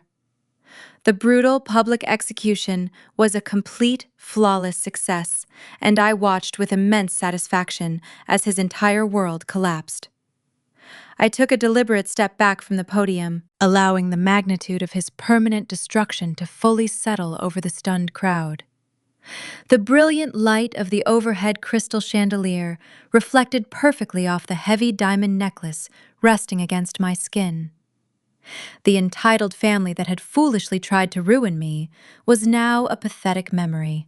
The heavy silence following my revelation hung in the air for only a few seconds before the chaotic reality finally broke through the glamorous facade of the country club. The elite investors, politicians, and socialites who had previously surrounded Preston now backed away from him as if he were carrying a highly contagious disease. Murmurs of disgust rippled through the ballroom. The president of the club turned to his earpiece and issued a command. Within moments, 6 security guards in black suits marched through the parted sea of wealthy guests. They headed directly for the disgraced family cowering near the front row. Beatrice saw the guards approaching, but this time she didn't shriek or fight. The crushing weight of her absolute ruin seemed to short-circuit her aristocratic facade. She stood, frozen, the color draining from her face until she looked like a fragile, hollow shell. This is a misunderstanding," she muttered, to no one in particular, her eyes vacant and unblinking. "I am a member of this community. I am—" She couldn't finish the sentence. When the female security officer gently but firmly took her arm, Beatrice's knees buckled. She offered zero resistance, slumping forward in silent, devastating defeat. The entire room watched with cold, unforgiving eyes as the empire she had spent decades lying to protect was quietly escorted out the mahogany doors. Preston stood frozen in terror as 2 guards grabbed him by his arms. He offered zero resistance, his fake bravado entirely shattered. Harper tried to scurry backward toward the exit doors, tears streaming down her face, but a female security officer blocked her path and directed her toward the main lobby. The entire room watched this downfall with cold, unforgiving eyes. The empire Beatrice had spent decades lying to protect was escorted out. As the guards moved to corral Liam, he broke away from their grasp. He did not run toward his screaming mother or his disgraced brother. Instead, he sprinted toward the marble steps of the stage where I was standing. He threw himself forward, falling onto his knees right at the edge of the platform. He looked up at me with wide eyes, his hands clasped tightly together in a display of submission. "Sienna, please," Liam begged, abandoning his dignity in front of the most powerful people in the city. "You have to spare me. I had nothing to do with this scheme. I am your husband. I love you. I will sign whatever you want, but please, do not let them throw me out with these insane people." His plea echoed through the ballroom. Beatrice stopped struggling against the security guards for a moment, staring at her youngest son in horror. She could not believe that Liam was publicly disowning his own flesh and blood to save himself. I looked down at the pathetic man kneeling before me. I felt no pity, no sadness, and no hesitation. I raised my right hand, offering a gesture to the side of the stage. My lead attorney, Marcus, emerged from the shadows of the curtains. He walked across the floor carrying a leather folder and a silver flash drive. He stopped right beside me and looked down at Liam with an icy stare. "Liam," I said, my voice projecting through the microphone so every attendee could witness his final judgment. "You made your choices long before tonight. You stood idly by while your mother hurled racist insults at me in my dining room. You participated in embezzling my money to fund the criminal activities of your brother. And when the walls closed in around your fake reality, you proved that your loyalty belongs to no one but your own greed." Marcus leaned forward and dropped the folder onto the floor right in front of Liam. The lettering on the cover read, "Finalized dissolution of marriage." "Those are the divorce papers," explained coldly, watching his eyes widen in despair. "Thanks to the prenuptial agreement your mother forced me to sign to protect your generational wealth, you are legally entitled to nothing. You will not receive a single penny of alimony, and you will never step foot inside any of my properties ever again." Liam shook his head, reaching out to touch the hem of my gown. "No, Sienna, you cannot do this. I told you at the restaurant. I hate them. I am on your side. I will leave them to rot in that motel. Just give me one more chance." I gestured for Marcus to hand over the second item. The lawyer dropped the flash drive on top of the legal documents. It landed with a clink. "That is exactly what I wanted to address next," I said, staring into his panicked eyes. "That flash drive contains the audio recording of our conversation at the restaurant yesterday evening. It contains the moment you called your mother a bitter, delusional monster. It holds the audio of you calling your brother a pathetic fraud. It has every second of you volunteering to abandon your homeless family in a motel just so you could slink back into my penthouse. The entire ballroom gasped. Beatrice let out a wail from the back of the room, fighting against the security guards, as she glared at her youngest son with hatred. The illusion of their strong, loyal family dynamic was pulverized. "I suggest you keep that flash drive safe, Liam," I concluded, taking a step back from the edge of the stage, "because you are going to be spending a lot of time in a cramped space with the same people you just tried to throw under the bus." I nodded to the security guard standing behind Liam. The large man stepped forward, firmly gripping Liam by his shaking shoulders and hauling him roughly to his feet. Liam did not fight back at all. He tightly clutched the heavy divorce papers and the silver flash drive directly to his chest, his entire body trembling violently as the profound gravity of his permanent financial ruin finally crushed his spirit.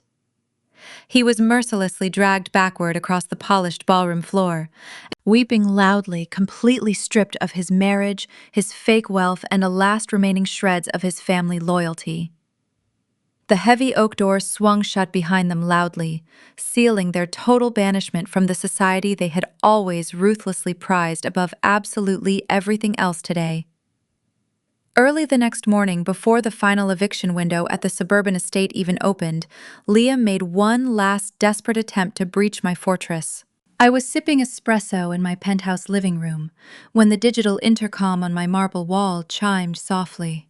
It was the head concierge of my highly secured residential tower. "Miss Sienna, apologies for the intrusion. There is a man in the main lobby claiming to be your husband. He does not have a key fob and he is acting highly erratic. He is begging to use the private elevator to reach your floor." I tapped the screen to view the lobby security camera. Liam was standing near the polished revolving doors, wearing the same wrinkled clothes from the disastrous gala. He looked disoriented, arguing frantically with two broad-shouldered security guards who stood like impenetrable stone walls between him and the golden elevator banks.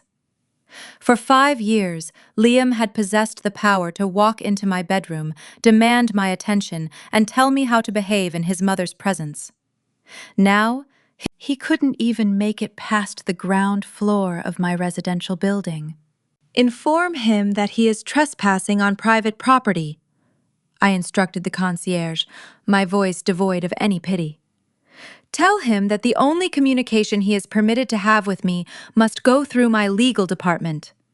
If he refuses to leave the lobby within 3 minutes, authorize the guards to physically escort him to the sidewalk and call the local precinct to issue a formal restraining order."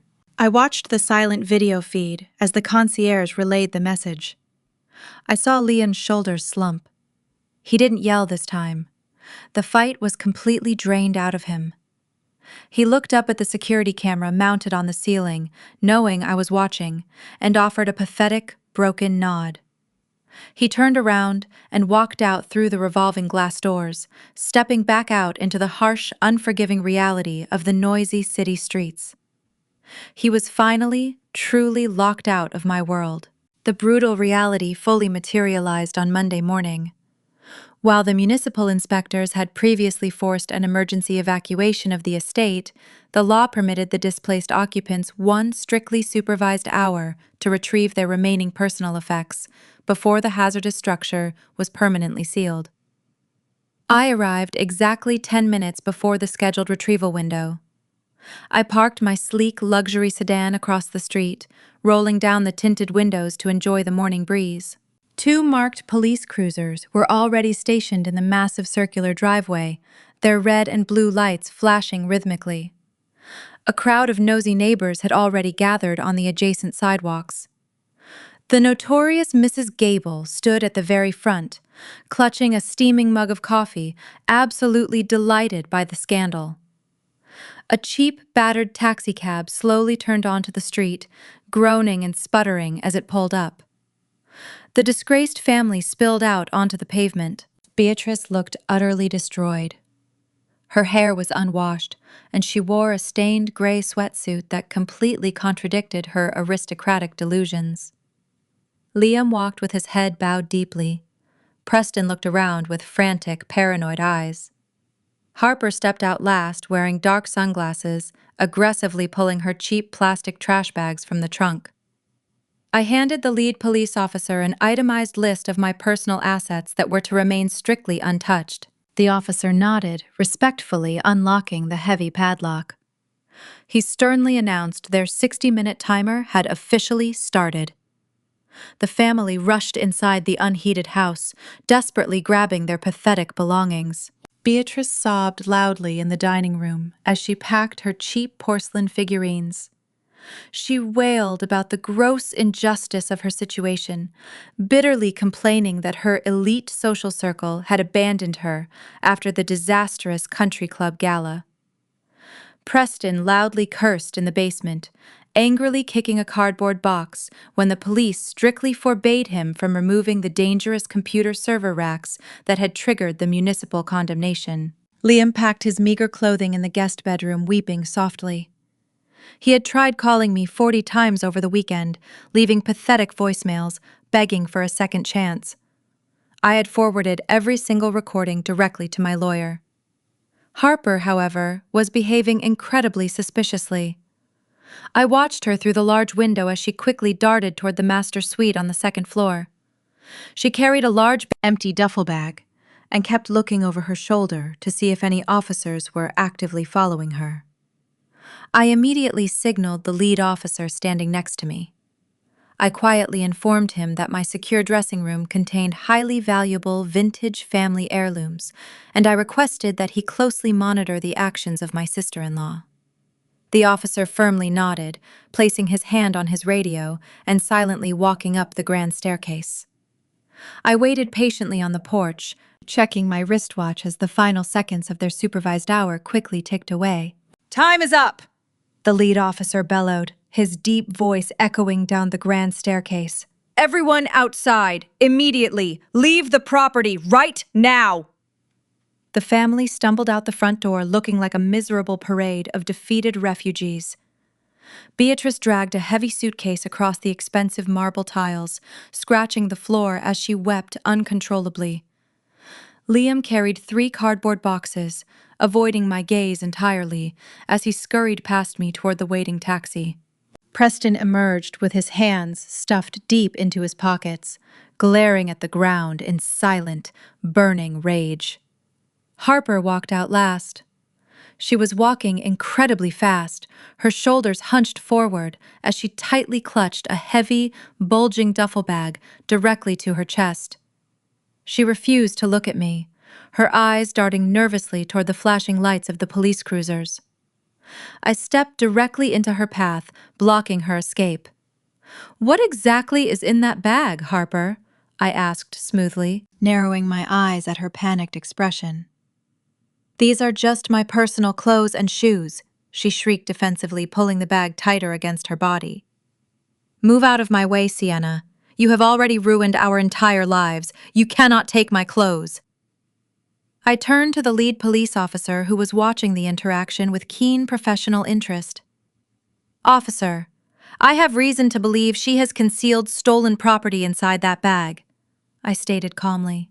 "I request a full search of her belongings before she leaves the premises." Harper lost her mind. She screamed and shoved me, sprinting across the damp lawn. 2 police officers wrestled the heavy duffel bag away. She kicked, screaming that she was a victim here.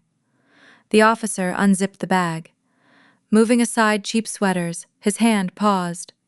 He retrieved a heavy velvet box. It was unmistakable.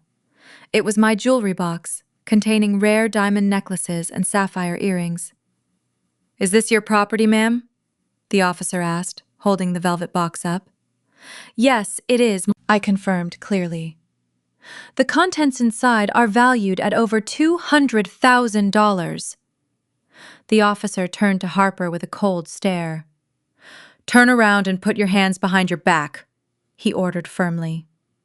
Harper burst into tears, begging for mercy, as the handcuffs clicked loudly around her wrists. The entire neighborhood gasped in horror as the police pushed her down onto the grass to secure the restraints. Beatrice let out a scream, fainting into the arms of a terrified Liam. Preston backed away slowly, horrified by the reality. I stood on the porch, watching Harper being shoved into the back of the police cruiser. She pressed her tear-stained face against the glass window, glaring at me with absolute hatred. I offered her a victorious wave. The taxi driver dumped the remaining trash bags onto the sidewalk and sped away. Liam, Beatrice, and Preston were left standing entirely alone on the curb alongside their garbage, watching in utter devastation as the police car drove away with Harper. Their fake aristocratic empire was completely destroyed, and they finally understood that playing games with me was the most catastrophic mistake of their miserable lives.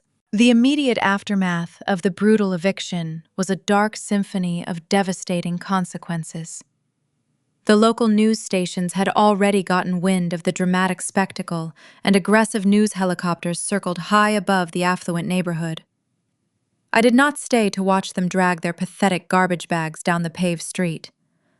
I rolled up my tinted window, instructed my private driver to head back to my downtown corporate headquarters, and initiated the next phase of their absolute destruction. The forensic financial audit I had projected onto the massive screens at the country club gala was not just a flashy prop for a dramatic speech. It was a meticulously compiled legal dossier, and my ruthless legal team had already forwarded every single verified page directly to the federal authorities. Preston did not even have the opportunity to unpack his pitiful cardboard boxes at the cheap, roach-infested roadside motel. 2 days after the humiliating eviction, stern federal agents descended upon the dingy establishment. Preston was sitting on the cracked concrete walkway outside his dark room, desperately trying to call offshore banks on a prepaid mobile phone. 3 dark sport utility vehicles violently swerved into the gravel parking lot, kicking up heavy dust. Agents wearing dark tactical vests swarmed him before he could even stand up. They had thoroughly reviewed the undeniable proof of his elaborate wire fraud, the completely fabricated investment portfolios, and the systematic embezzlement of funds from vulnerable elderly investors. He was immediately indicted on multiple severe federal charges. There was no prestigious high-priced lawyer waiting to bail him out of trouble. His hidden bank accounts were instantly frozen, his fraudulent shell companies were totally dismantled, and he was hauled away in heavy steel handcuffs, weeping uncontrollably as the stark, terrifying reality of federal prison finally shattered his thoroughly unearned arrogance. Meanwhile, Liam foolishly thought he could somehow salvage some small fragment of his previous comfortable life by clinging desperately to his boring, middle-management corporate job. He mistakenly believed that his stable employment was entirely separate from the devastating implosion of his toxic family. He woke up early the following morning, pathetically ironing his only remaining clean dress shirt directly on the stained motel carpet, and hopefully logged into his secure company portal. He confidently expected to find his usual mundane spreadsheets and weekly regional sales reports. Instead, he shockingly found his entire corporate access permanently revoked. His cracked cell phone rang sharply. It was his senior regional director, and the man was absolutely furious. The angry regional director screamed loudly into the phone, aggressively demanding to know what terrible thing Liam had done to deeply offend their absolute most lucrative corporate client. For the past 3 consecutive years, the firm Liam worked for had survived almost entirely off a massive marketing contract from a highly successful stealth tech conglomerate. What Liam never bothered to actually research was the true corporate ownership structure of that highly profitable conglomerate. I was the primary majority shareholder. I had personally called his chief executive officer the previous afternoon. I politely but incredibly firmly informed them that my massive conglomerate would immediately pull our vital multi-million-dollar contract unless Liam was instantly terminated with extreme cause. I directly cited his severe lack of basic ethical judgment, cleanly providing them with undeniable documentary proof of how he had actively participated in cruelly embezzling funds from his own supportive wife to secretly finance a dangerous criminal enterprise. The corporate response was stunningly swift and entirely merciless. Liam was not offered a generous corporate severance package. He was not offered a quiet opportunity to gracefully resign. He was brutally fired over the phone, immediately stripped of his comprehensive health benefits, and blacklisted from working inside the entire national industry. Liam didn't cry or scream. He slowly lowered his mobile phone, the harsh dial tone buzzing loudly in the cramped, silent motel room. He sat completely paralyzed on the edge of the stained mattress, staring blankly at the cracked screen. The silence in his head was deafening. He couldn't even form the words to tell his mother what had just happened. He simply sat there, a hollowed-out vessel of a man, paralyzed by the realization that he had meticulously engineered his own permanent destruction. Beatrice faced a completely different yet equally devastating kind of harsh social punishment. For a miserable woman whose entire identity was entirely dependent on the fragile perception of vast wealth and noble aristocratic lineage, absolute social exile was a terrible fate, significantly worse than actual death. Trapped permanently inside a cramped, foul-smelling motel room, covered with peeling yellow wallpaper, she frantically scrolled through her once extensive list of elite, wealthy contacts. She desperately needed to find a highly sympathetic ear, a gullible, wealthy peer who would blindly believe her absurdly fabricated narrative of unfair victimhood and immediately offer her a luxurious temporary guest house. She quickly dialed the private cell number of the esteemed country club president first. The urgent call went straight to a full voicemail box. She then tried frantically calling the gossiping wives of the incredibly wealthy real estate developers she had regularly shared expensive mimosa brunches with. Every single familiar number rang exactly twice before abruptly transferring to a harsh, disconnected tone.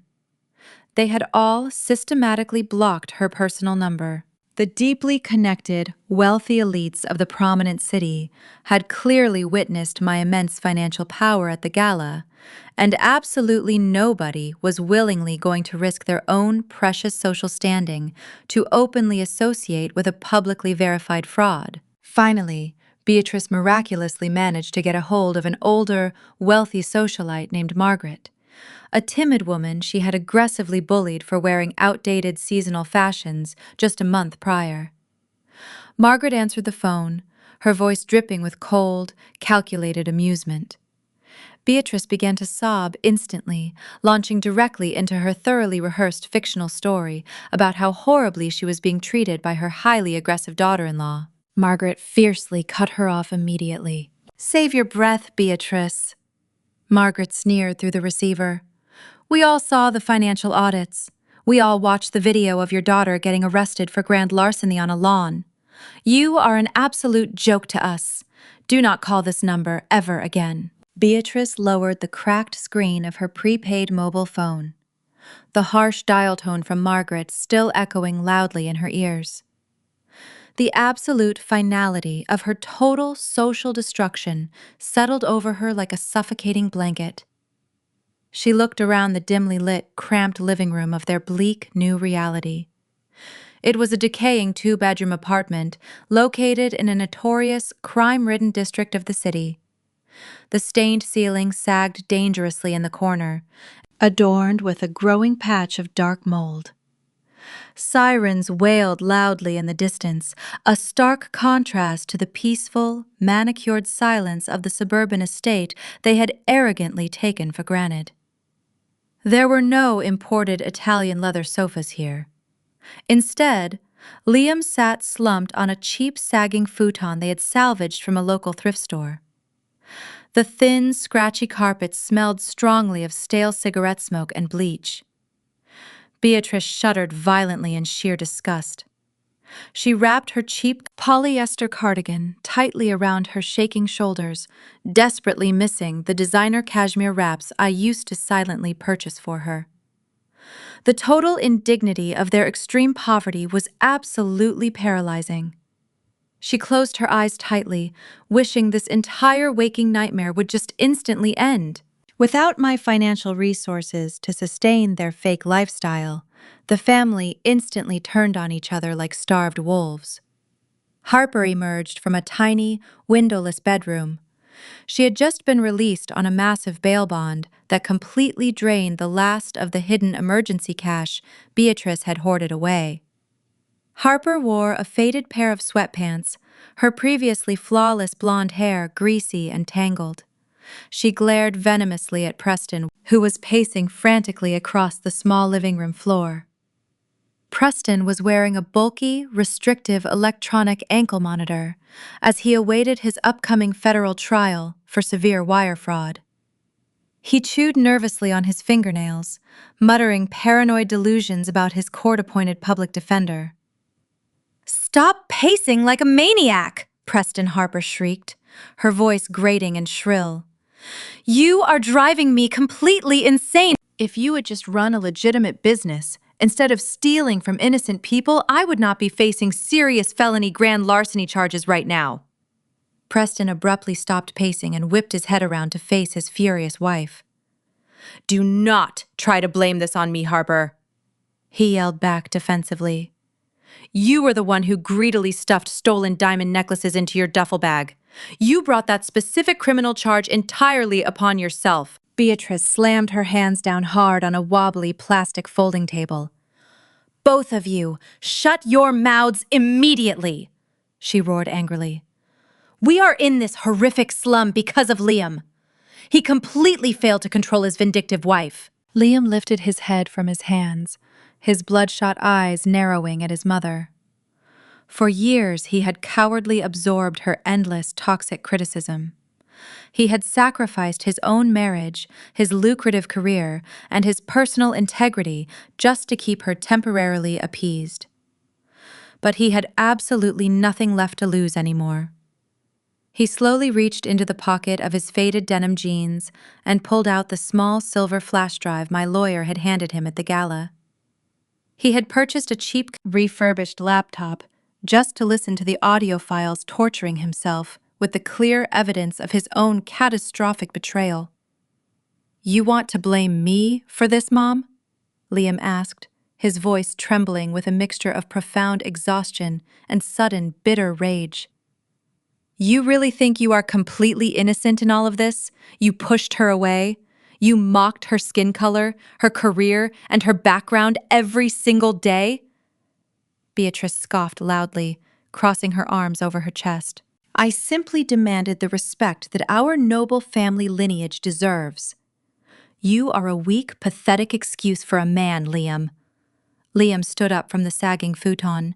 He walked over to the small kitchen counter, opened the battered laptop, and inserted the silver flash drive into the side port.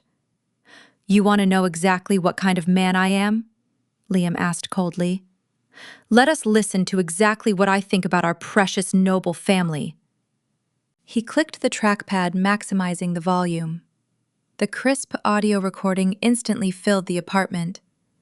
My calm voice played first, asking Liam why he was betraying his blood. Then his desperate voice echoed clearly. "They are delusional, Sienna. My mother is a bitter monster, bleeding us dry. Preston is a pathetic fraud. I hate them. I will happily abandon them in that filthy motel. If you let me come back to the penthouse, I do not care what happens to them."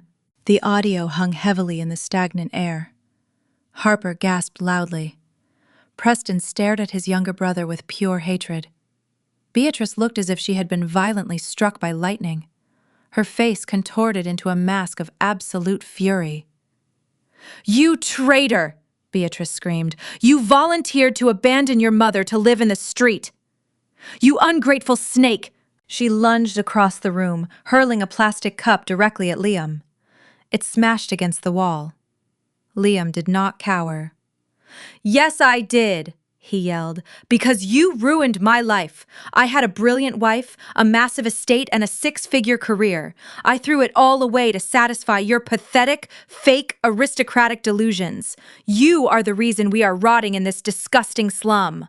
Preston shoved Liam. Do not speak to our mother like that, you coward, Preston roared. Liam shoved back. Within seconds, the two brothers were physically brawling on the stained carpet, punching each other. Harper shrieked hysterically, begging them to stop before the neighbors called the police. Beatrice collapsed onto the dirty floor, sobbing wildly as she watched her sons tear each other apart. 6 months after that miserable morning at the motel, I stood proudly on the meticulously manicured front lawn of the sprawling suburban estate. The massive 6-bedroom colonial mansion had undergone a truly miraculous transformation. I did not move back into the master suite. I had absolutely no desire to live inside a space that held such bitter, exhausting memories of emotional neglect and racist microaggressions. Instead, I had utilized my vast financial resources to completely repurpose the $12,000 a month property. I transformed the hollow monument of fake aristocratic privilege into something infinitely more valuable. The freshly painted sign above the doors proudly read, "The Horizon Incubator." It was now a fully funded workspace and sanctuary designed specifically for young African-American female entrepreneurs. Where Liam had once cowardly sat eating steak in silence, brilliant young women now gathered around collaborative workstations, drafting ambitious business plans and securing venture capital. The guest quarters, where Harper had once claimed her future child deserved to sleep, were now fully furnished, temporary living suites for out-of-state fellowship recipients. Today was the official grand opening and ribbon-cutting ceremony. A large crowd of supportive, influential people had gathered across the expansive green lawn. The city mayor was present in the front row, chatting amicably with the two elusive tech billionaires who had helped me secure my initial funding rounds.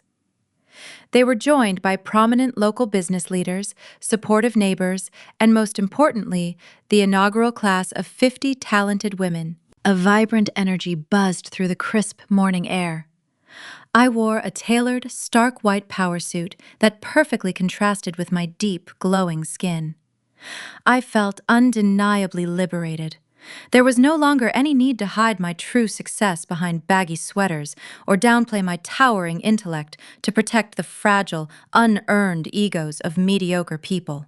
The project director, a fierce and brilliant woman named Maya, whom I had personally mentored, stepped up to the wooden podium.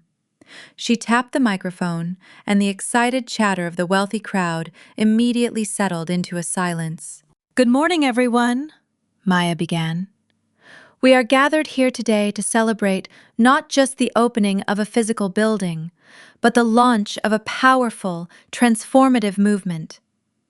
The Horizon Incubator exists because one extraordinary woman decided to take a space that was once utilized for exclusion and turn it into a magnificent fortress of absolute empowerment. Please join me in welcoming our founder, our benefactor, and our ultimate inspiration, Ms. Sienna." The audience erupted into a deafening, enthusiastic applause. I smiled warmly, stepping up to the wooden podium as Maya handed me the heavy, ceremonial scissors. I looked out over the sea of smiling, supportive faces. I saw young women clutching their leather portfolios, their eyes shining with bright, unshakable hope. They were looking at me, not as an angry victim, but as a triumphant conqueror who had paved a golden path for them to follow. "Thank you all for being here to share this beautiful moment," I said clearly into the microphone. "A year ago, I was told that I did not belong in this house. I was unceremoniously ordered to pack my belongings and vanish into the shadows so that others could comfortably enjoy the fruits of my silent, unacknowledged labor. But I realized something crucial during that dark time. True power does not come from quietly enduring disrespect to keep the peace. True power comes from knowing your absolute worth and violently refusing to let anyone discount it. I paused, letting my honest words wash over the captivated audience. This estate is no longer a monument to fake, unearned privilege. It is now a highly functioning launchpad for authentic, undeniable excellence. To the brilliant young women standing here today, let this building serve as a permanent reminder. When they tell you that you do not deserve a seat at their table, you do not just walk away and cry. You buy the entire building. You throw out the old table and you build a brand new one for people who actually respect you. The crowd cheered loudly, clapping their hands with tremendous enthusiasm. I turned toward the thick, shimmering emerald ribbon stretched tightly across the grand entryway. With one swift, decisive motion, I sliced through the vibrant fabric with the golden scissors. The ribbon fluttered gracefully to the polished porch floor, officially opening the heavy wooden doors to a brilliant, prosperous future. A waiter immediately stepped forward, offering me a crystal flute filled with sparkling champagne. I took the glass, raising it high above my head as the cheerful crowd enthusiastically toasted to my absolute victory. The taste of total liberation was absolutely intoxicating. I was no longer a hidden, unappreciated asset in a toxic, crumbling household. I was a widely celebrated, immensely powerful executive, completely surrounded by a loyal community that genuinely loved and respected me. As I mingled with the joyful guests, answering questions about venture capital and offering strategic advice to the new entrepreneurs, I felt a profound sense of absolute peace. The miserable family that had viciously tried to break my spirit was currently rotting in a cramped, moldy apartment, tearing each other apart over their own catastrophic failures. They had absolutely nothing left. I, on the other hand, had absolutely everything. I had successfully turned their cruel, racist hatred into my most glorious, untouchable triumph. If you are watching this video and you have ever been made to feel small, unworthy, or entirely invisible by the people who should have loved you, please remember my story. Never shrink yourself to fit into their tiny, pathetic boxes. Your immense value is not determined by their deliberate blindness. Stand tall, protect your assets, and never be afraid to completely dismantle the table they refuse to let you sit at. Thank you so much for listening to my journey today. Please hit that like button, subscribe to the channel, and share your own incredible stories of sweet revenge below.